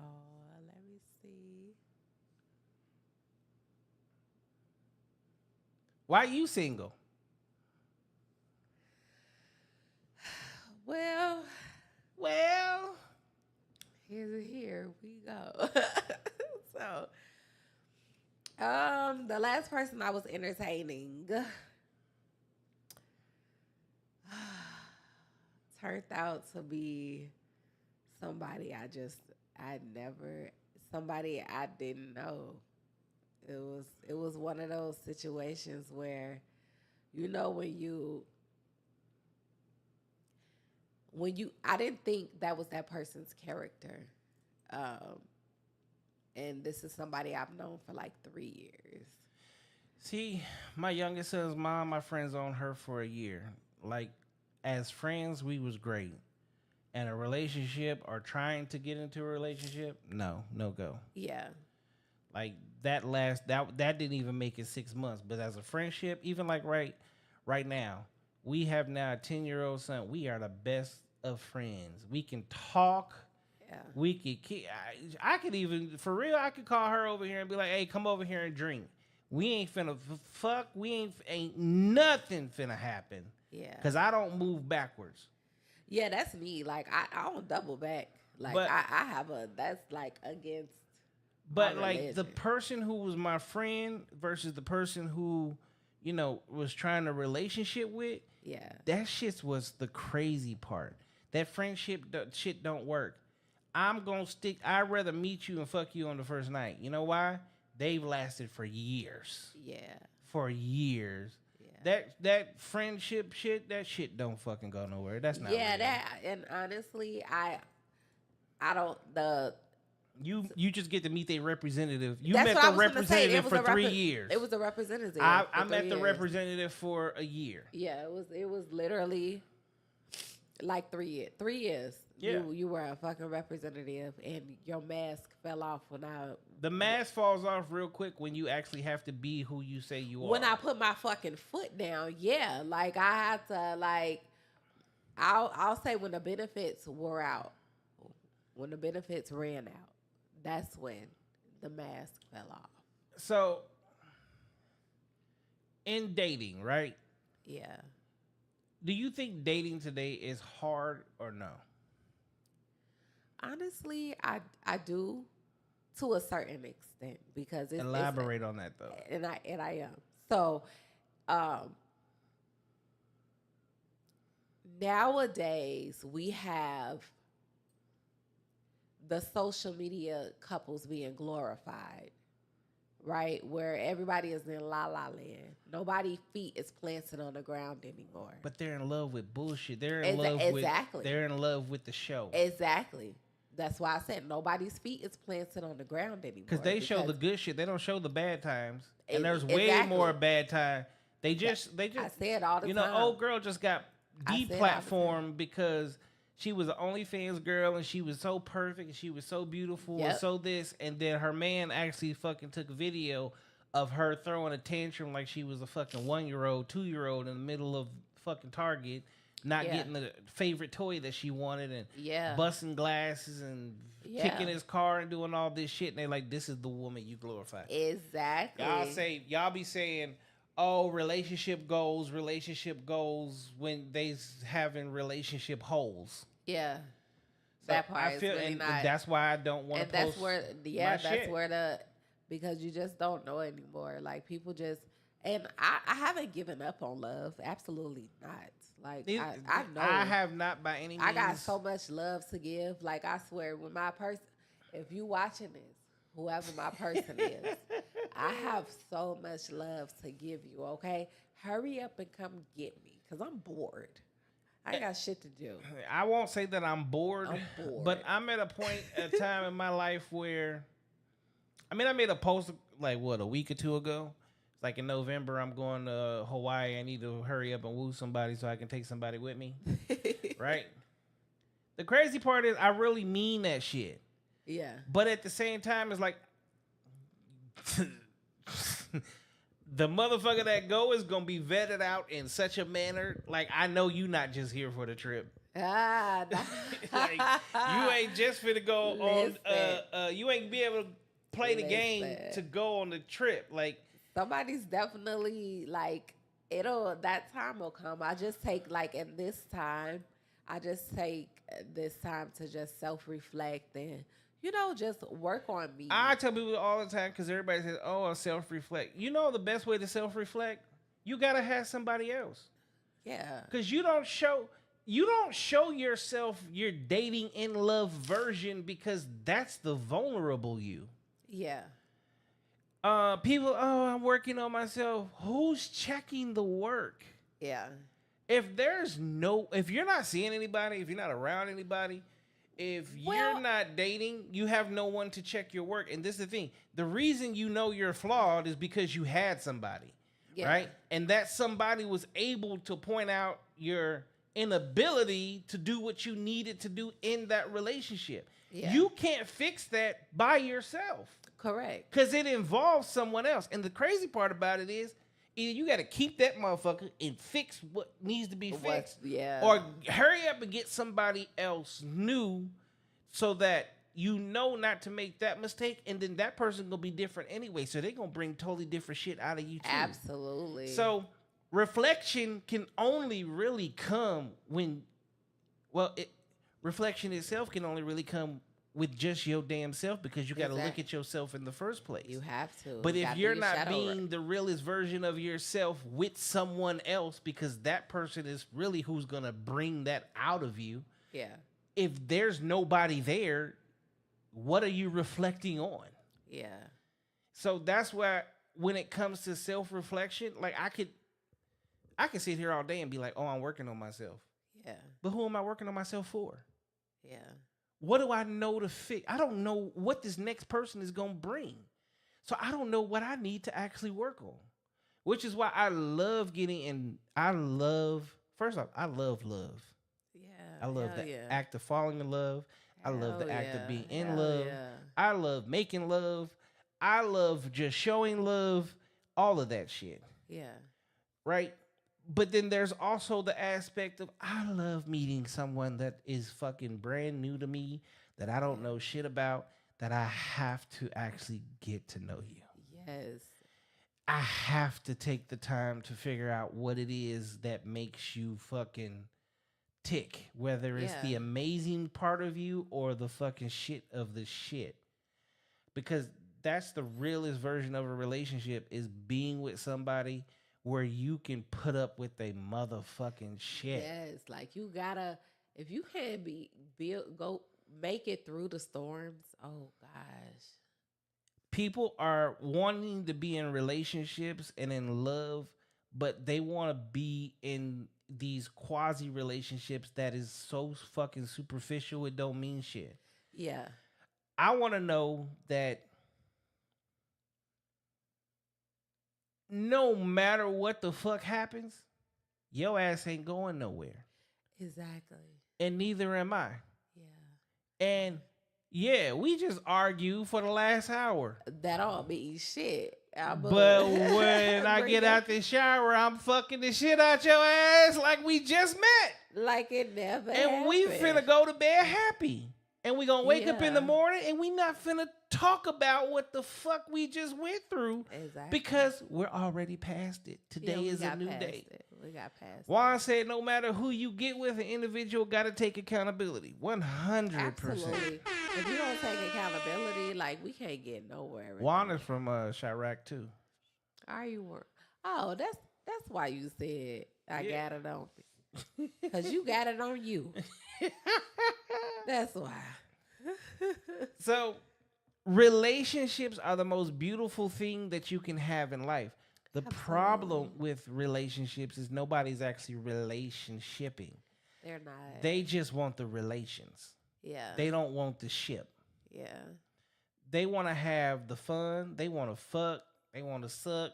They want to go to the dinners. They want to do all this shit. But they don't want to sit with you on the side of the road when you got a flat tire and it's 100 Yeah. degrees outside. That's They don't want to deal with the nigga, you just had $10,000, but now you 2,000 in the hole. Yeah. I see you working your ass to get us out of it, but I'm gonna go over here until you get this shit figured out. Nobody want to put the work in anymore. Yeah, they want. There are two particular women in about the last 6 months that I have talked to, where for them, their whole entire thought process has been, I need to be somewhere close to a level of like where you're at in order for us to be able to date. Whereas I'm looking at them going, you're never going to make it. Yeah. Not only that, the fact that you doing bad. See, here's the thing. And I just had this conversation with someone else, and I'm about to have it again. Only in a woman's world do y'all say y'all date down. I don't say that. Well, I didn't say you. I said only in a woman's world do they say that you date down. As a man, multimillionaire, I'm picking you up from Burger King, Subway, McDonald's, anywhere. I'm wifing you and giving you everything that you need to make sure that your life is equally as good as mine. Yeah. But a multimillionaire woman is not picking up a dude from Subway, McDonald's, Burger King, the car wash, anywhere to help make his life as equally as good as hers. So when you have this process and you understand that, it doesn't matter the fact that you don't have, and you're sitting here struggling right now, whereas your ass is struggling, I could literally be what catapults you to the next level and then set you up on a whole fucking platform that you probably never even been used to. That's true. Kings literally made paupers into princesses and queens.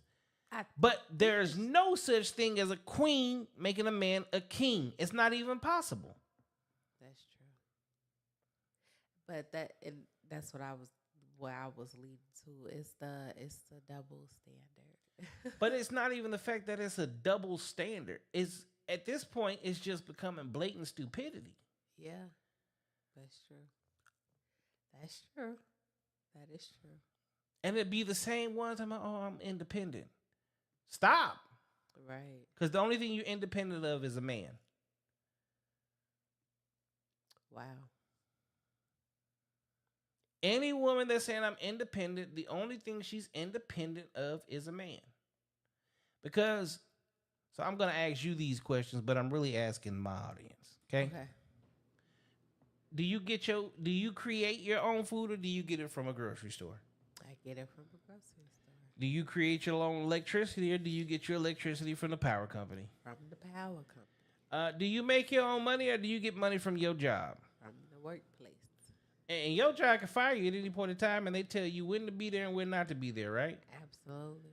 Okay. Your clothes come from a clothing store, right? Yes. And if they stop selling clothes, well, you would either have to learn how to make your own or just be naked again, right? That's correct. All right, so who are you independent of when everything that you do in life is dependent upon somebody giving it to you? Dependent on, that's true. Okay, and then the story that is sold and told is, well, a woman is a slave to a man. No, you're a slave to a system. I really want to, who came up with that?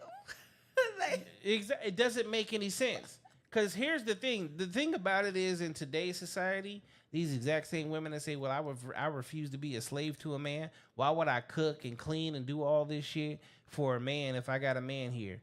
Okay, well, let me explain this to you. Single mom, because the majority of you are single mothers. You're still working. You're still doing laundry because you got fucking kids. You're still cooking because you got fucking kids that need to eat. Everything that you would be doing with a man there, you're doing without a man there. The only difference is you're doing it by yourself. Yes. That man is actually there to help you. Even if what he's helping you do is only financially, that's more that you don't have to do. Yeah, that's true. And I don't know any fucking man for real that is actually sitting there paying bills, helping you out, being a father, doing all of this, but don't wash, don't cook, don't clean, don't help you. And if they do, yet again, this is where I go. Do you want a man taller than you? Do you want a man stronger than you? Do you want a man that makes more money than you? Do you want to... When we get through these questions, you say yes, yes, yes, yes, yes, yes, yes. Okay, so you want a man better than you? Yes. Is your current man meet these standards? No. Then who fucked up? Right. Whoopsie daisy.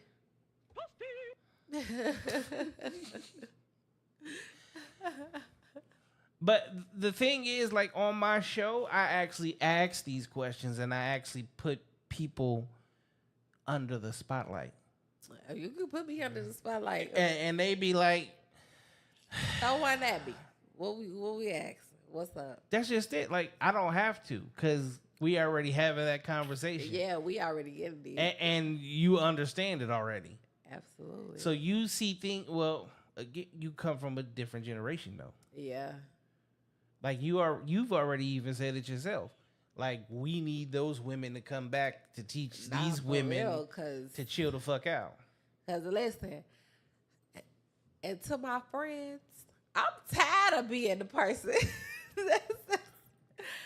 I'll be like, you know what? I'm going to tell you this, right? But whatever decision you choose to make after that, I support it no matter what. Stop, though. This is the problem. I got to listen. No, you don't have. I can be a supportive friend. You don't have to support stupidity. Oh no, I ain't supporting stupidity. But a I'ma lot tell of you guys, when no. A it's lot of done. y'all are supporting bad decisions. I do. Yes. So when she makes a bad decision, you still support her. You have to stop supporting them and let them Is know that what I'm doing, you should have y'all? never did that in the first place. I'm enabling y'all. No, because I know. Hell no. Because I let them, I be like, this is some dumb shit. I just want you to know this. No, I'm not going to say this some dumb shit. I'm a real ass nigga. You's a dumb bitch. I look at my friend, or you's a dumb nigga. I've even, my friends, my homies, you's a dumb ass nigga. Yeah, Why? tell 'em what they know. Cause you fucking with her. Why? Nigga, because I see the fucking red flags and I'm not the one fucking her. Yeah. If I see the fucking red flags, what the fuck are you doing? They don't, but what I can say is, because we've all been there before at some point. At this big day and age, I feel like nobody should be there. However, people still are. This goes back to what I say all the time. No, ain't nobody, y'all support bad behavior. Okay? The hard one with the hard one. You look at, why do women in relationships need a girls' night out? Why do you need a girls' trip? Why do men need? Men don't do that. Name men that go on a boys' trip. Men go on boys' trips. No, all we the don't. time. No, we don't. No, y'all we. Y'all, and even if y'all don't go on the boys' trip, y'all go kick it with the guys. Technically speaking, I'm supposed to go on a boys' trip tomorrow, going to Vegas because we're going to Monday Night Football. We will leave in the morning, get there tomorrow afternoon, go to the game. We'll be back home Tuesday morning. That's still a boys' trip. No, that's not a boys' trip. We gone for one day. Y'all want to go to motherfucking Tulum and Jamaica and all these places where we know. Hold on, because you got to think about it. Y'all men is way more simpler than us women. Y'all don't give a damn. But here's the problem. The problem with that is no. Stop. Okay. I'm not penalizing. What I'm asking you is this. When you was in high school, did your mama do that shit? Did she go on vacations and stuff? Yeah. She have girls trip or girls night out? Did she have girls trips or girls night out? Let's go. No girls trips, but she did. My mama did go. Would go to her friend's house though. They didn't go like out to clubs and stuff. They would go over to thank you. But that's what me and my friends do. We come to each other's house. We make mimosas in the crib. Okay, so you doing something a little bit different, right? But here's the thing, okay? Single women keep single women single. Single men will push a nigga into getting into a relationship. Go get her. So what stage? At what stage do you think a woman is supposed to just stop the festivities? What stage? Like, okay, woman's peak as men see them is between 18 and 26. So if you don't, because men hunt and women trap. Okay? yes. If you don't trap someone by then, well, we're seeing it. Your 30s to mid 30s going into your 40s, you ain't trapping shit because niggas don't want you.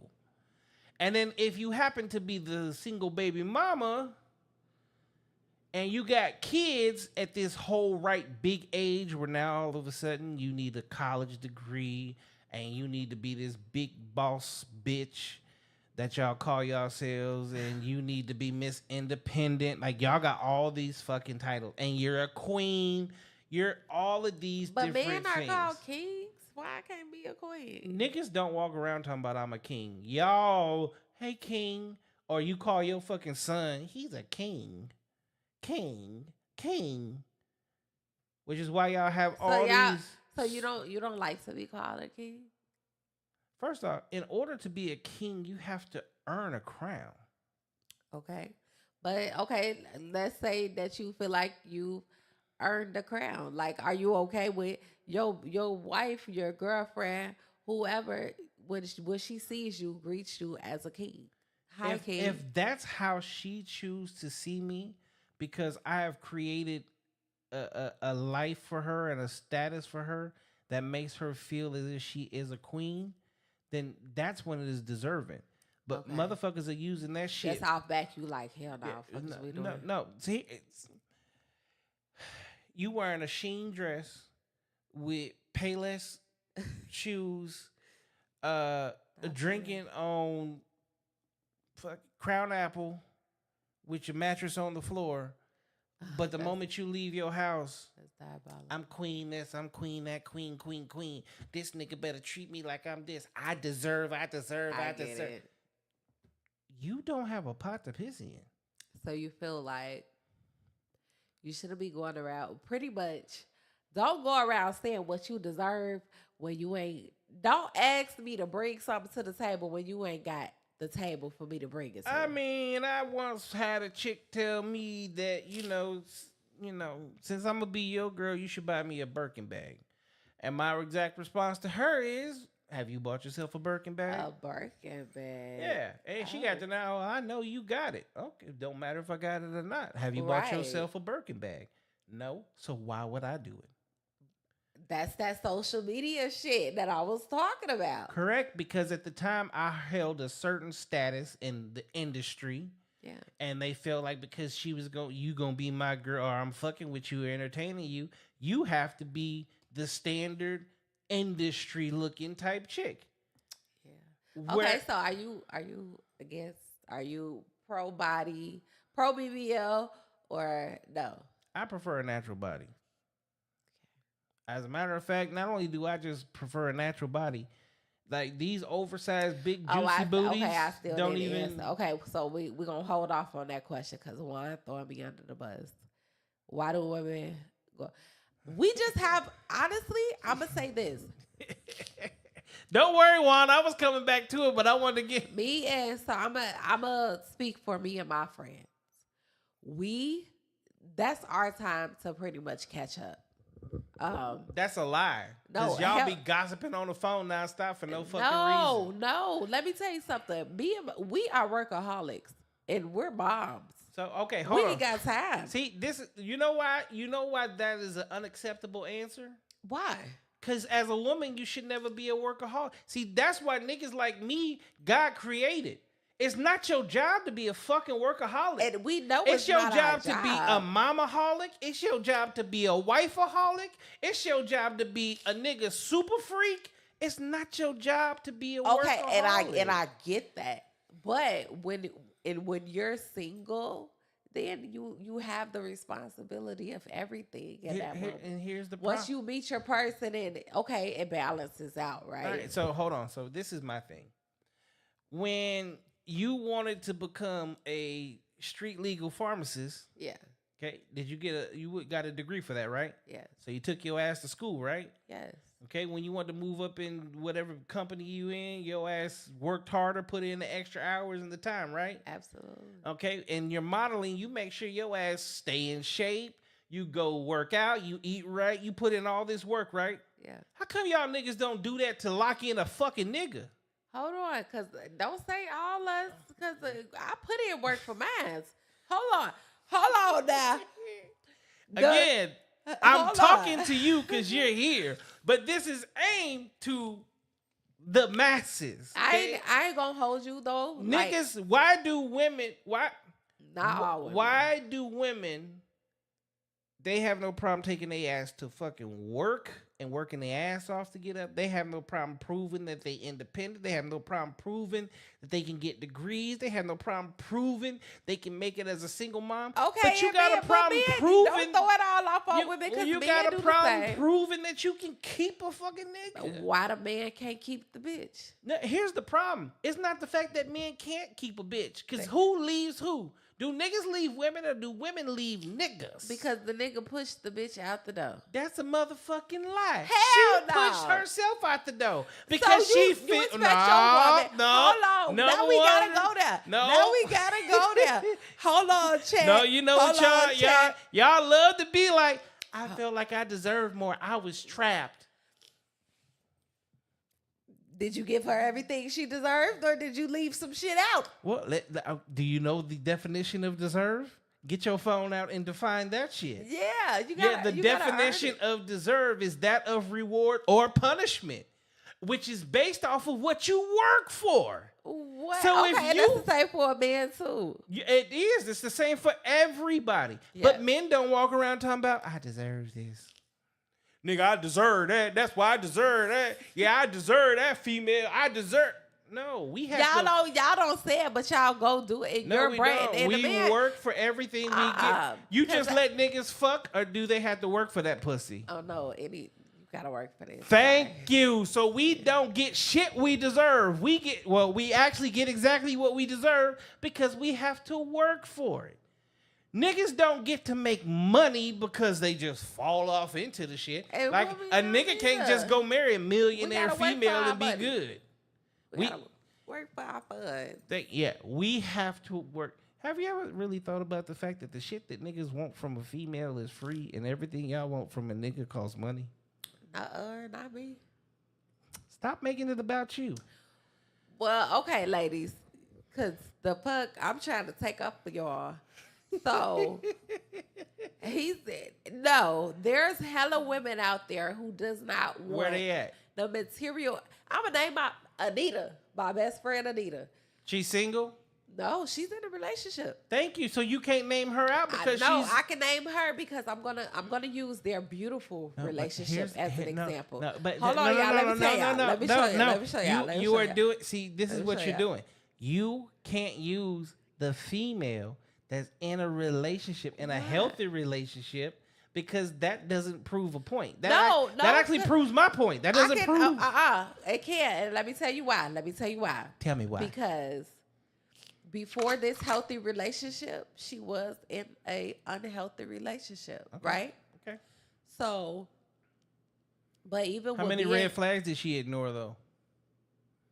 She did ignore some red flags. See, Absolutely. stop. See, she that's- did. She did. Now, and I'm be honest, Anita, I love you. But she ignored though. Can But I- hold on. Can I say no? I have to say something real quick. I have to say something. What? Because y'all ignore red flags too. No. How is it that a woman gets with a dude, she ignores the red flags, ignores them, ends up in an unhealthy relationship, and then it becomes his fault? No, see, now you're contradicting everything you just No, I'm said. not. And I'm I'm gonna chat, I'm gonna break it down. Do it. Break it. Because you just said, you literally just said a woman wants everything from a man that's pretty much materialistic, right? Mm-hmm. Okay.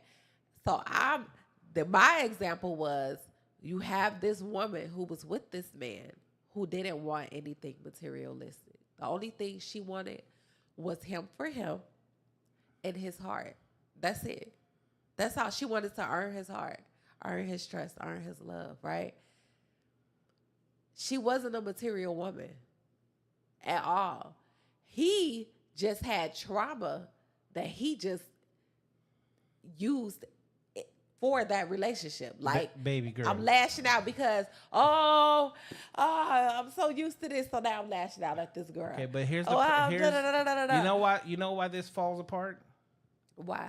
Because if she paid attention to red flags, there would never been that relationship in the first place. But you can't say that because you want somebody to love you for you. No, but you can't ask someone to love you for you when they came in with red flags. And See, we all here's got the- red flags. coming No, through the not door. everybody has red flags. You don't. So you don't think you have a red flag? You know what most females say my red flag is? What? We sitting on it, motherfucker, right now. Because they think that because I'm around a bunch of beautiful women that I gotta be fucking all y'all. This is my red flag. Really? But you know, a red flag doesn't necessarily have to be the bad thing. Again, whether it's a bad thing or not, it's a fucking red flag. And when you see red flags, not flag, red flags. You, Flags, plural, S at the end, S. but that goes back to the patience that we spoke on earlier. But patience is something that's also very totally different. You can't say that. When you're dealing with somebody, you have patience for that person.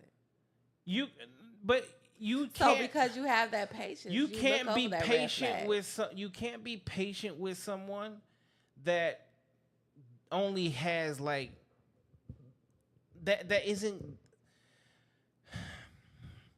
Let's start over. So- Stop. No, let's start over. No, If your prime is 18 to 26, okay. do you have time to be patient? If Yes your or no prime is question. 18 to 26. If your prime is 18 to 26, do you have time to be patient? Yes or no? Yeah. You have time to be patient? Yeah. How?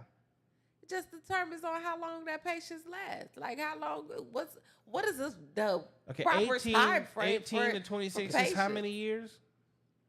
I get that, but It's not, it's a very small window. yeah. That's a very, very small window. So, so you feel like within you that don't have within our time. prime, we can't be patient. There's no such thing as no, patience. you shouldn't be patient. As a matter of fact, not only should you not be patient, but let's also throw in another fact of reality. Women outnumber men by a lot, right? Absolutely. All right. So you got a lot of competition, right? So your patience is working against you. Because there isn't somebody out there for everybody. So you're pretty much telling me, because I got competition out here, is either I get with the program. Ain't that what happens in sports? Don't you got to get with the program to get the scholarship? Oh, no, Don't you fuck got to get the that. program? Hell no. Do you want to Hell be? no. Do 'Cause you if want to the- be on the bench or do you 'cause want to be a star player? Because if the Do shoe you was want on the the big other contract? foot- Do you want the multi-million shoe- dollar contract, if the or do shoe- you want that bullshit contract If the where shoe you was still on the got to other work foot, a regular job? What would we be called, ladies? HOEs. See, none of this has anything to do with sexuality and sex. That's the problem. See, a lot of times when we as men have these conversations, the first thing that happens is y'all trying to turn it into a sexual situation. It's not about sex. But This that is has we're a lot to talking do with we're it, though. talking in terms of actual, like I said, men are hunters and women are trappers. This is you trapping your husband. This is you getting that one main Why? nigga. So why I gotta be trapping for 'Cause- women and not 'cause- hunting? Because you don't. Do y'all approach men? I've seen women approach men. That please don't make the insignificant 1 or 2 women the majority. Women do not go after men. I honestly, and the crazy part about it is, in the dating world, women technically should be the ones shooting a shot because y'all won't get turned. If you're beautiful, you take care of yourself. You motherfuckers is really you gonna get the best of the best because you shooting your shot. Us as men, we literally, even with my podcast, most of the motherfuckers on my page is literally the first message they got, just like your black ass. Have you ever been on a podcast? Yeah. I send hundreds of those out every day to get the few people that show up on this damn platform. Yeah. Okay? The men do that exact same thing just to get to their one girlfriend, one wife, even for the niggas that just want to fuck.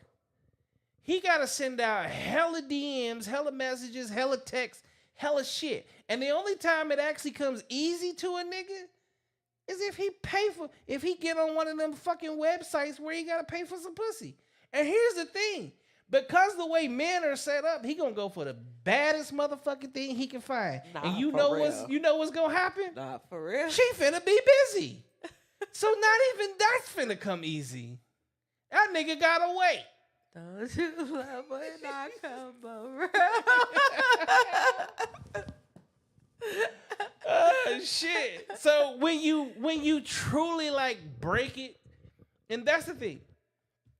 I don't know how I ended up with this brain, this thought process, the alignment of understanding and seeing the things that other people go through and being able to actually communicate it and speak about it in a way where people can actually understand.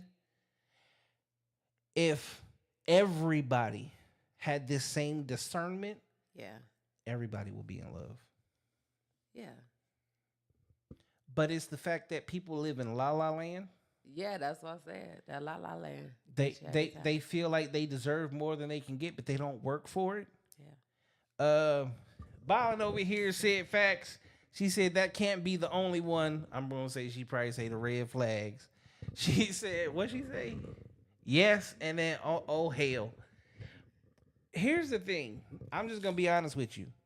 I've been in nothing but long-term relationships. The entire time I'm in a long-term relationship, I've done nothing but make sure that I be the best motherfucking man that a nigga could be. Hold on. I So there's strive. absolutely nothing. No, I'm not saying that there's absolutely nothing, but here's the thing. There's absolutely nothing that any of my exes can complain about. Okay. Because I can't sit here and complain about me. They have to complain about me. Yeah. So in this case, you feel like there isn't one thing you can like pinpoint to be like, damn, I could have did that a little differently, or I could have moved a little differently when it came to this. So, looking back on your past, hindsight is always 20/20 vision. Yeah. So yes, that's happened quite a few times. As a matter of fact, I can think of 2 different women in my life that would still be a part of my life if I would have did things differently. Okay. So, but that's not a red flag because that's a situational thing, Yeah. right? That's how I handled the situation. Yeah. When I look at red flags, a red flag is something that she can see, she can see, she can see, she can see. Yeah. Twice in all these years, I've been put in that group. Are we dating the same guy? Really? You know, the funny part is the first chick that put me in there, because women are in there and they literally message me. She's like, I know this chick don't know you. Yeah. So they sent me, I got screenshots and everything. It was a chick that I refused to fuck with because she told me she had herpes. And she was in the medical field. Oh, no. And then Oh, no. I had the receipts where she's literally blowing me up because at the end of the day, like, I'm not gonna fuck with you. That's crazy. Right? Then the second person that put me in that group Yeah. was like, when we met on this website, and all he wanted to do for months was meet me. The fact that you said all he wanted to do for months was meet me, That's not a red flag. That's a motherfucker wanting to meet you, though. Thank you. Like, so he's like, and I he wouldn't was, want to talk to you on the internet. he all got day, to the every point day. that it felt like it was kind of pushy. If you don't meet a motherfucker in months, but then what would happen is Just give a catfish. she did what a lot of females do, which is understandable. You get a lot of attention. You hit me up, you want to text me all motherfucking day, you want to send me pictures of your ass, your titties, your pussy, all this shit, right? and tell me how you want to be this, and this. Then all of a sudden you disappear. I already know. You got options. You just chose another motherfucker. Yeah. Right? Then weeks later, you hit me back up. Hey, sorry, I fell out, blah, blah, blah. I don't give you no attention at this point. I'm a priority. I'm never a motherfucker option. Okay. No, So she posts me in this group saying I was a waste of time because now I won't give you my time because you didn't went and did whatever the fuck you wanted to do with whoever and they wasn't shit. And now I went from wanting to meet you to not want to meet you at all. And again, I got people sending me shit and I'm like, just post this in there. Post this in there. Yeah, you see real quick. Now all of a sudden I'm deleted out the group. I'm not there no more. They take the shit down. I know one person on that fucking T app. I didn't even know. She said screenshots are red flag. No, screenshots is receipts because y'all motherfuckers be lying. Y'all, that T app, I was like, oh my gosh. That T app got more females in trouble than it did dudes. Yeah. Because, so I but know. You know what? The way they got that app sold up, though, everything is so anonymous. No, but it's not. Because all their information through the hack, everybody's shit got leaked. Because in order to even get on the motherfucking app, you got to upload a picture of yourself and your driver's license. I don't have the app, y'all.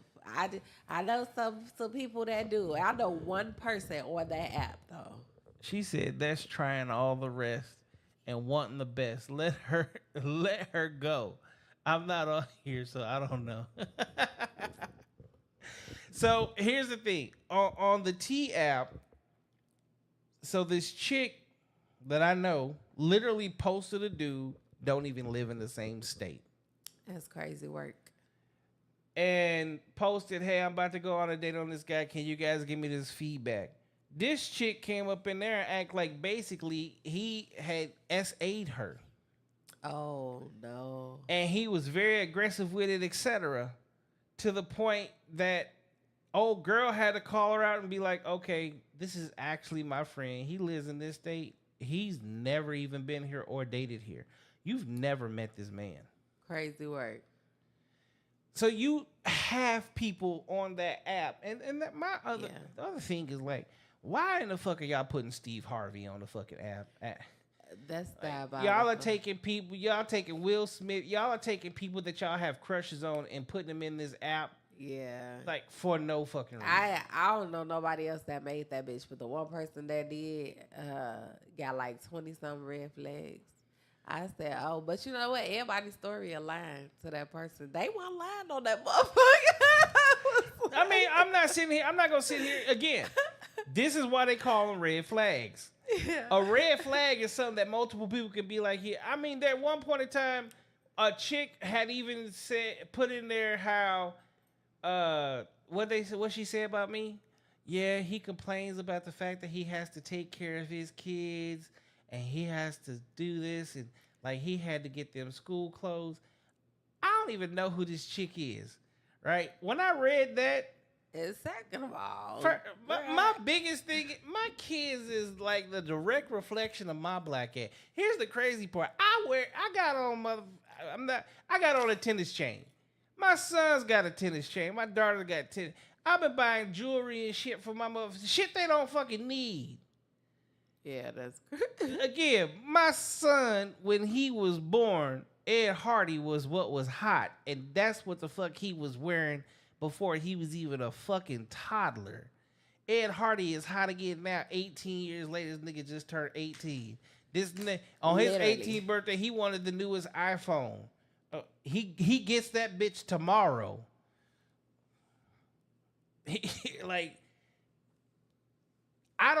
My kids can ask for a fucking lung. I'm gonna buy it. Period. So that's where, people are just petty and they make shit up. They be butthurt. They make some of the crazy. You mad because you got curved. You mad because, like people just go above and beyond for attention. For real. Definitely. Cause I wish a bitch would put me on the motherfucking T app.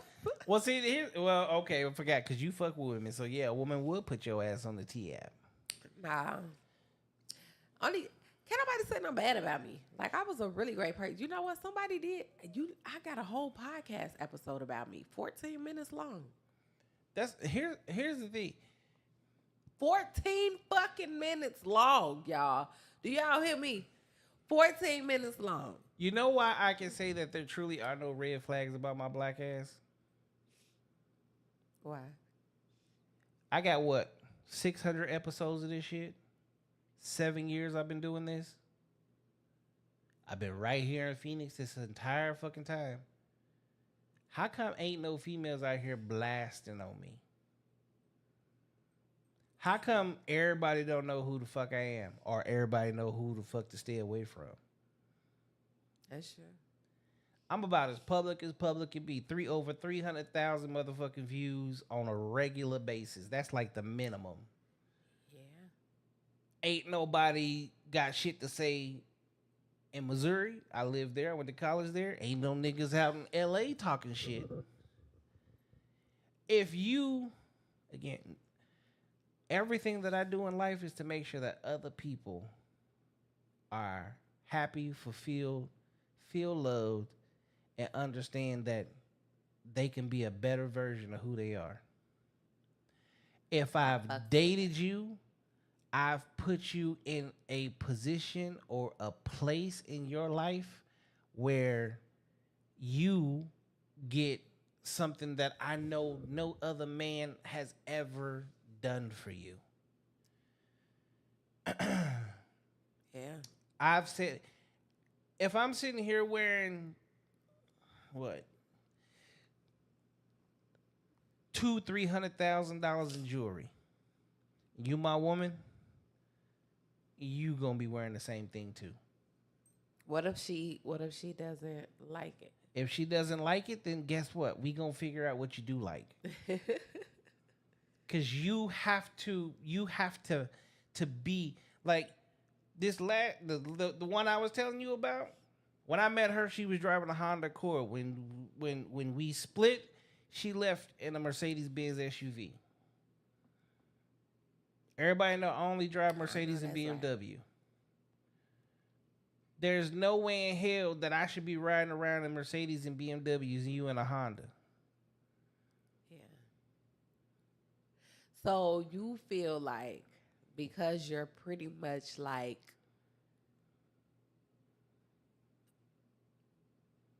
you're like the, I want to say protector, but that's not what I'm thinking of.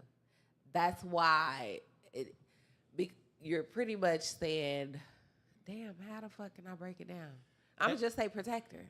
Yeah, I'm very much so the protector, but I'm exactly what God made a man supposed to be: safety, security, provision. Okay. Provision isn't just about money. I provide a safe space for you to be emotional, loving, caring, nurturing, angry, sad, mad. This is your safe space. Yeah. I give you the security to allow you to be who you need to be. I listen to what you have to say, and I give you advice based. Like, I'm not sitting here doing this shit on a fucking podcast for total strangers, but I don't do this for the fucking woman in my life. Right. We talk 10 times more. I feel that. Most of my shows, my concepts, the conversations we have, honestly come from me being in a relationship. Yeah. Babe, I'm thinking about doing this. What you think about that? Damn, that's where'd you think of that? Oh, I was sitting here and I don't know, just fucking came across my. What do you think about this? I love the fact of having somebody that I can bounce concepts off of, and like you tell me the truth, and you're like, yeah, that's probably gonna work. Yeah, that's probably not.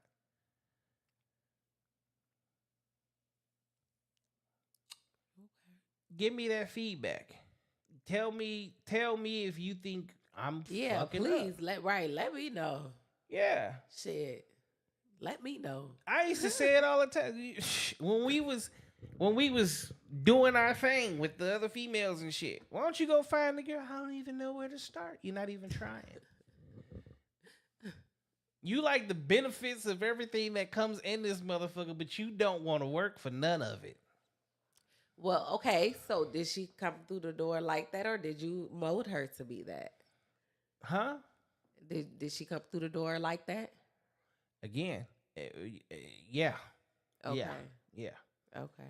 So, Because I don't want to. I'm saying mold her, but I'm just saying like giving her, being that protector, being that provider, to where she doesn't really have to lift the finger. Can you say that? I'm going to say that I know for sure that probably spoiled a little too much and Okay. let certain things go on far longer than they really need to. But again, at one point in time, literally working 20 hours a day, building businesses, raising my kids.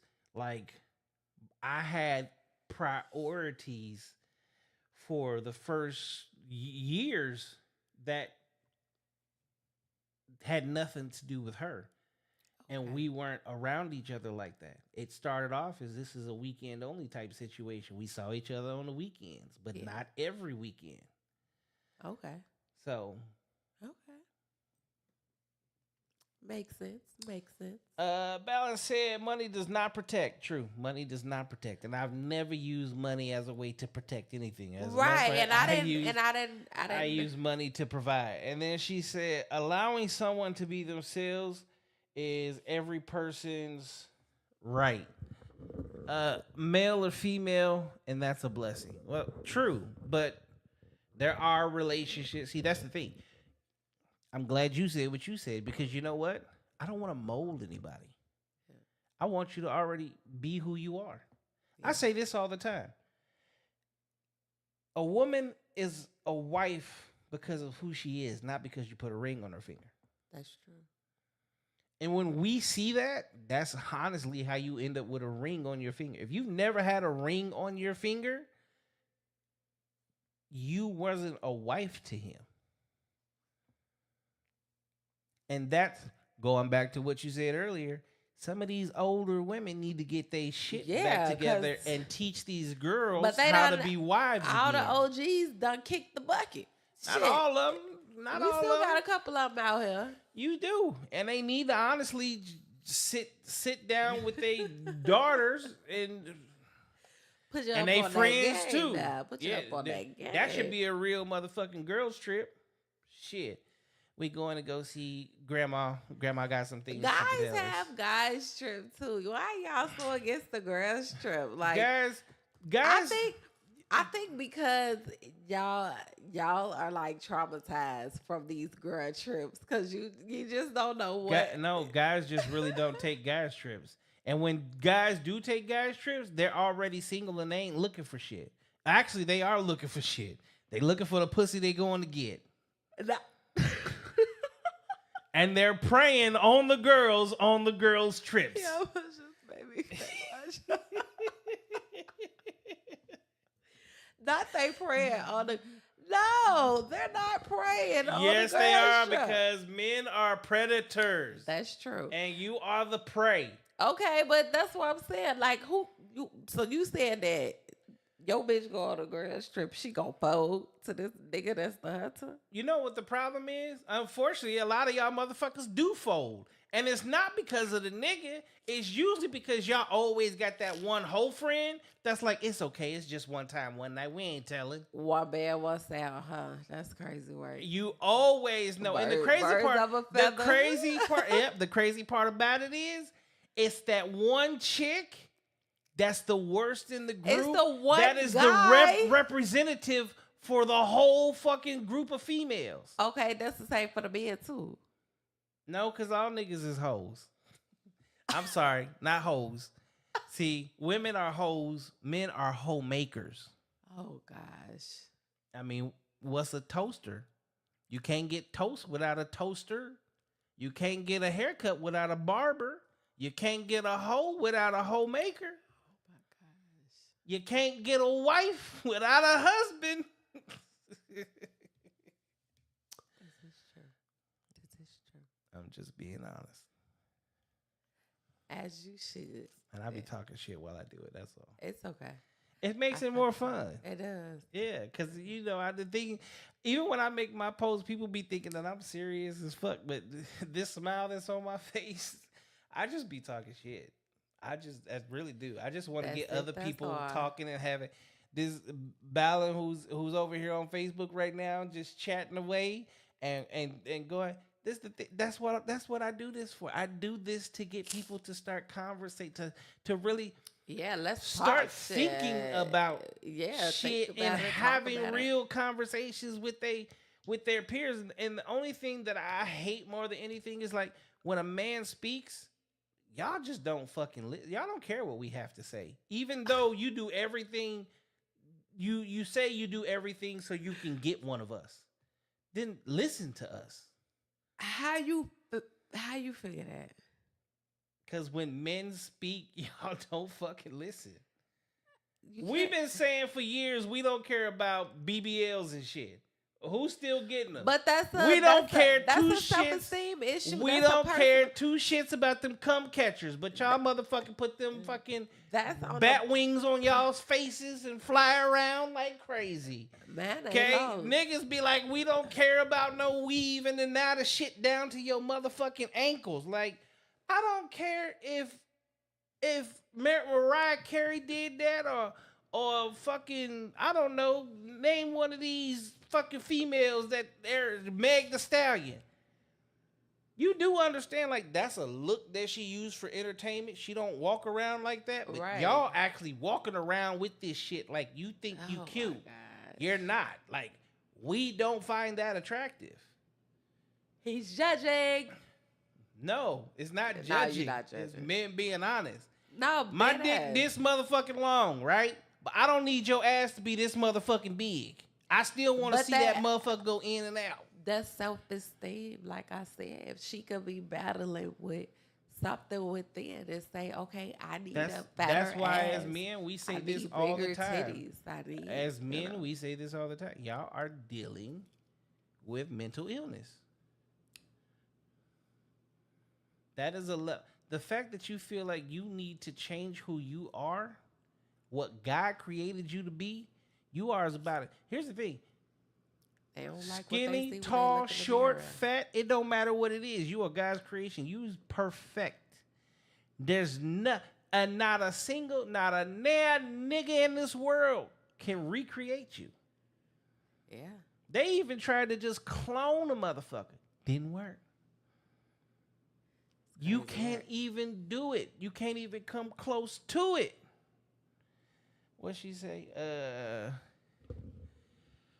I fought my friend who tried to use me as a wing girl. She acts right when it comes to me now. See, you fought your friend. Wait, you fought your friend, and now she acts right when it comes to you. But what's she doing with her other friends? Right. That's red flag. Red flag. I have to make 2 and 2 equal 4 because I'm like, wait. See, that's the thing. So if I'm your man, you ain't never going out with her. Never. Cut her from your life cycle. That's crazy. And then they be like, he's controlling. No, I'm not. She ain't good for you. She wasn't good for you when I wasn't around. I know she ain't good for you now that I'm around. Because I'm cutting off her time and space anyway. Don't you love when I come around? And he's so controlling. No, I'm not. I'm doing what is best for our relationship. Don't you want what's best? She said, I don't care about her friends. I don't hang around them. See? You see, women prove every single time why some of the decisions that are made should.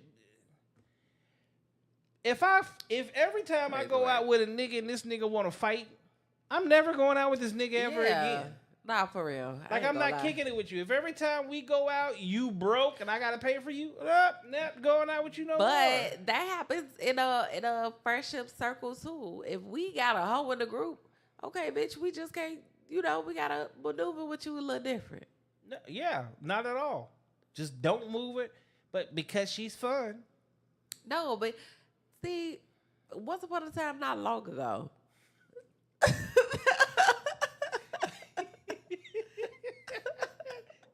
Once upon a time, not long ago. She was a hoe.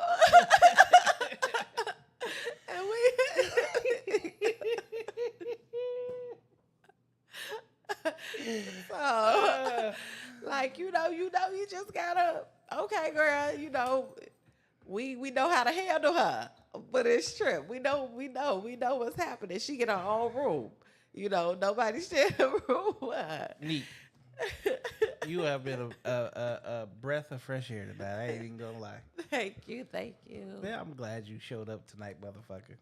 Yes, I am too. Me too.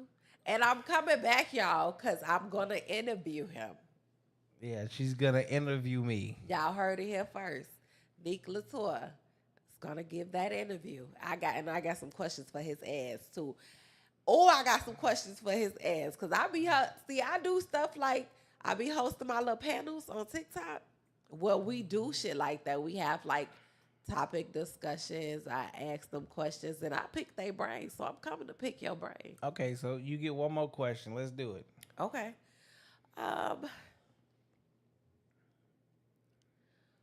What is... Well, you said you don't... Balance had, I'm not canning my single friend a hoe, but she ain't gonna use me. And yes, I told my man about it all. Yeah, like, once if everybody is on one accord with it, and we all, that's fine. She ain't gonna try to convince us to be the host. We just know she's a damn hoe. And she gonna get her, so she get her own fucking room on the trip. You know what the best friend hoe is great for? What? When you and your man want to have a threesome, call that bitch up. Oh, gosh. No. That's the only thing she good for. There's no other benefit to that shit. You know what? I got a question. Here, Okay. it's right here on my phone. Hold on. Okay. It's right there in her phone. Yeah, I be asking questions. All these little panels. I'll I be on. asking questions. My little panels. Let's see. When you ready, you definitely doing a podcast. We gonna release your clothing line live on air. Ooh, we got a clothing line coming? Yep. Okay. Let's see. Okay, here go all the questions right here. God damn.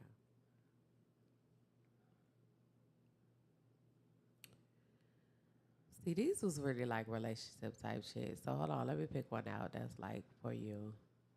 It could be a relationship. It could be anything. Okay, bet. She said Say she's not my type. who the best friend? You're the best friend.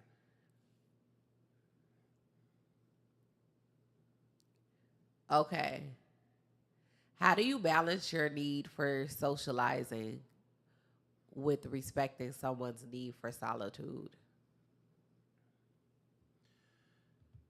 I already told you I'm an introvert. Yeah, you see that one don't really apply to you. Hold on.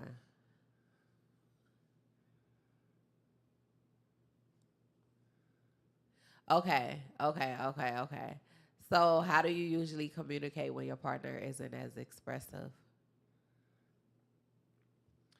So first and foremost, communication isn't always with words. Communication is body language. Correct. So if you can read your partner's body language, that means that you are in tune with who they are. So if you can't read body language, again, there's an issue in the relationship. Once you read body language and you know that the person that you are fucking with is not communicative, well, that's where you do one of two things. I have both on standby. I have the phone number to Massage Envy, where go get your ass rubbed down and relax. Yep. Or if you are really in that mood, let me call up who I call up, who gonna come over here and set this shit up in the living room, and you get your relax on. While you're doing that, I'm leaving because I know you need your space. Yeah. You need a time and a place for you to get to where you need to be in order for you to be able to heal in that moment.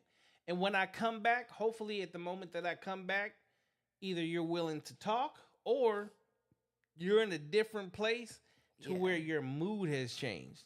Yeah. Then the way to a woman's heart always is take her ass out to fucking eat.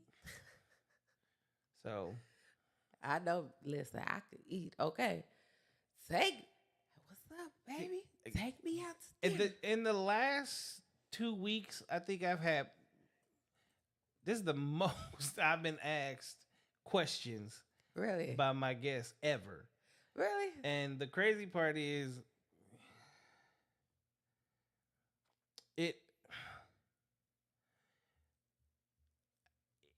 I feel like it makes me feel a little it puts me in a vulnerable state. Now that puts you at a vulnerable. Yeah, state. because like this is shit. These are some of these questions are things that only the people that I like fuck with, like that I've only been in a relationship with, know Yeah. and could be like, yeah, that's actually him. That's how he is. Yeah. Because I'm more action than I am words. I show. I don't talk about it. Yeah, that's me too. For real. And that's where people again they get fucked up in their relationships because they just want to talk. They tell me. And I'm not telling you shit. Yeah, Find out. that part. So That part. Okay. Okay. Well, he answered that for me, ladies and gentlemen.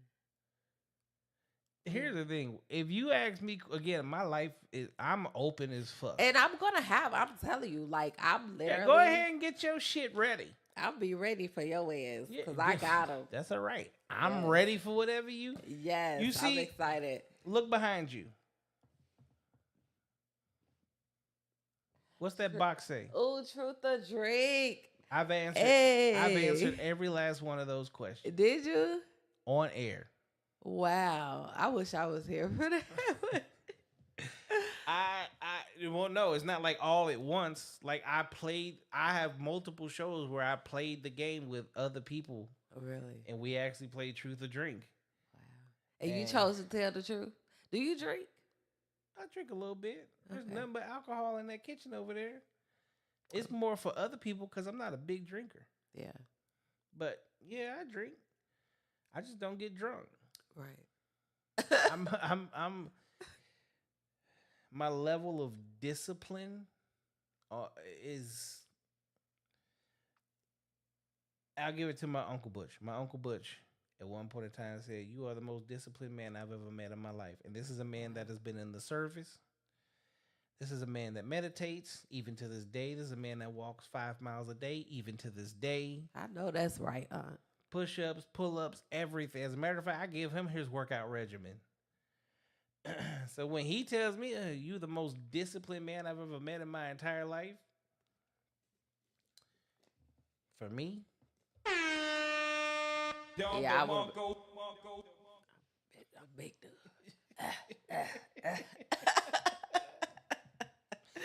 where can they find you at? Y'all can find me on all social media platforms at Nick Latour. That's NYK space LATOUR.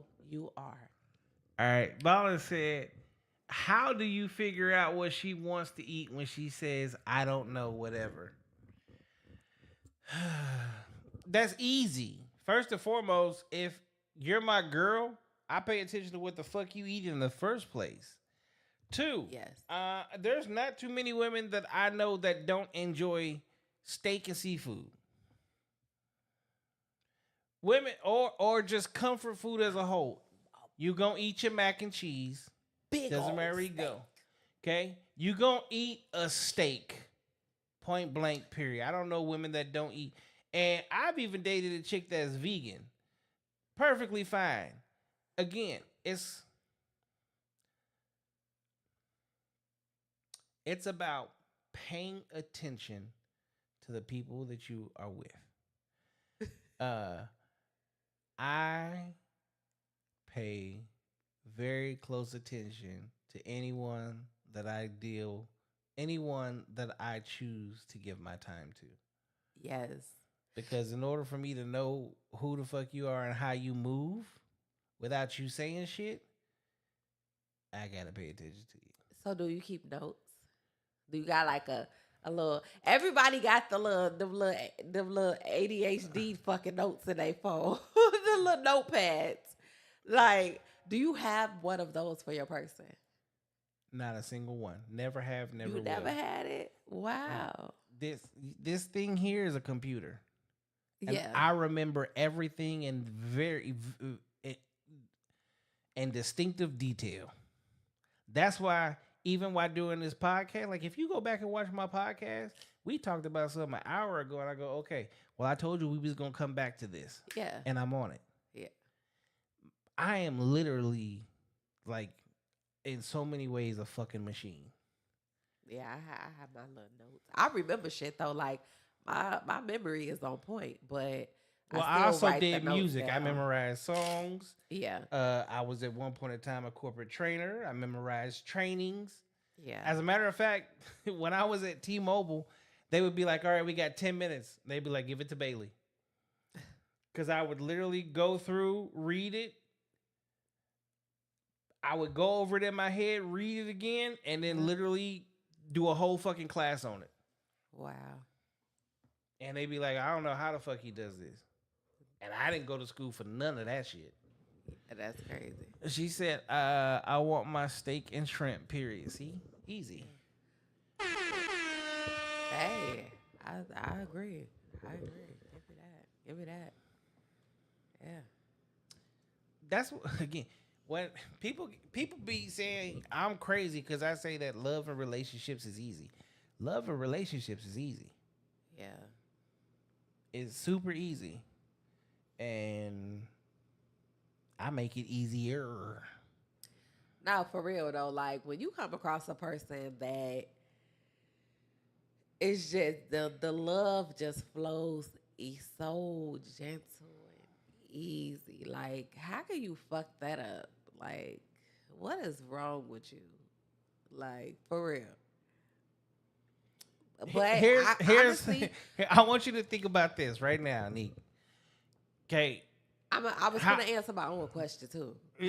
Okay, answer real quick. Because I said that at one point I loved someone deeper than what they were willing to accept. I had a chick tell me she loved me so much she was obsessed with me. Oh, that's crazy, right? I've been all right. How long ago did we meet? Like really meet?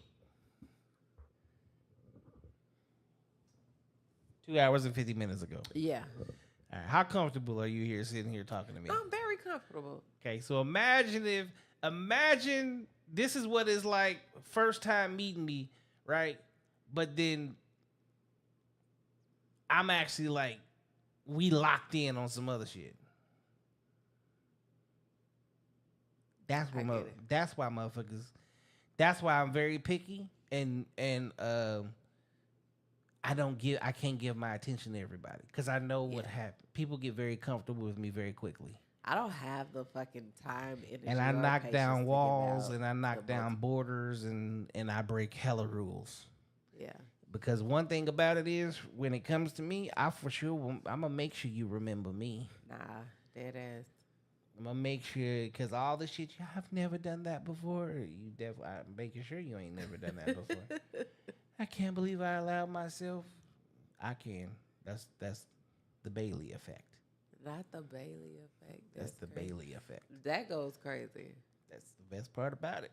That For goes real, one crazy. point in time, even I had my girl, I was like, I want you to find the biggest lesbian you can fucking find. Because I just want to see who eats your pussy the best. Wow. I like to challenge myself. Wow. That's why you can't have no fucking red flags. You can't have red flags when you consistently work on yourself. I get it. I get it. Tell them where they can find your black ass at. Let's go. Y'all can find me on every social media platform, Facebook, Instagram, and TikTok, actually. Neek Latour. On Instagram and Facebook, you're going to find multiple pages, though. One is my business page, which is pink, black, and white. One is my model page. You'll see a picture of me as a model up there. One is my Lash page, Lash by Neek. And as far as the Neek Latour, that's NYK space LATOUR or NYK underscore LATOUR. And yeah, it's been real, y'all. Thank you for having me on the show. I can't wait to interview. What did you think of the show? This was great. This is great. But I knew that though. Like when I watched, like, cause you've had Rhea on here more than once. That's like, I fucks with Rhea heavy. That's my homie. Yeah, like for real. So I already knew it. Then I watched a couple of your episodes anyway. Like more than a couple, but I knew what I was walking into. So but I love it. It's great. Down to earth. Definitely can't wait to come back. So yeah. I'm sorry, I'm hitting the wrong one for you. This is the Queen of Chiraq in the building. Thank you for showing up tonight. I definitely appreciate that. Welcome to another wonderful episode of No Cap Reacts. Tonight's was Sunday Night Live. Neek, you are the shit. Thank you. I'm glad that somebody actually came on here and questioned my ass for once and, tried to put me in the hot seat a little bit. She thinks she gonna get me there, but she don't understand. I'm gonna answer everything. I'm a very open, honest person. This is called No Cap Reacts. We don't fucking cap on this shit. We keep it very real at all times. Even if it makes me look bad, I don't care if I sound bad, whatever the situation, I'm going to be the best version of me that I possibly can. Simple as that. I want to bring the best out of you motherfuckers as well, because you deserve to have everything. See how I did that? Yes. That you work for. Yes. Work your ass off and you can achieve anything that you want in life. You can be whoever you want to be. Just make sure it's real. We will be back. Not tomorrow night. Because I'm actually supposed to be in Vegas for Monday Night Football. I'll be at Allegiant Stadium. And I'll be back on Tuesday, though, with another guest and another show. Right here on No Cap Reacts. It'll be a therapy session. Appreciate y'all so very, very, very much. Thank y'all for tuning in. I'm your man, Bailey, a.k.a.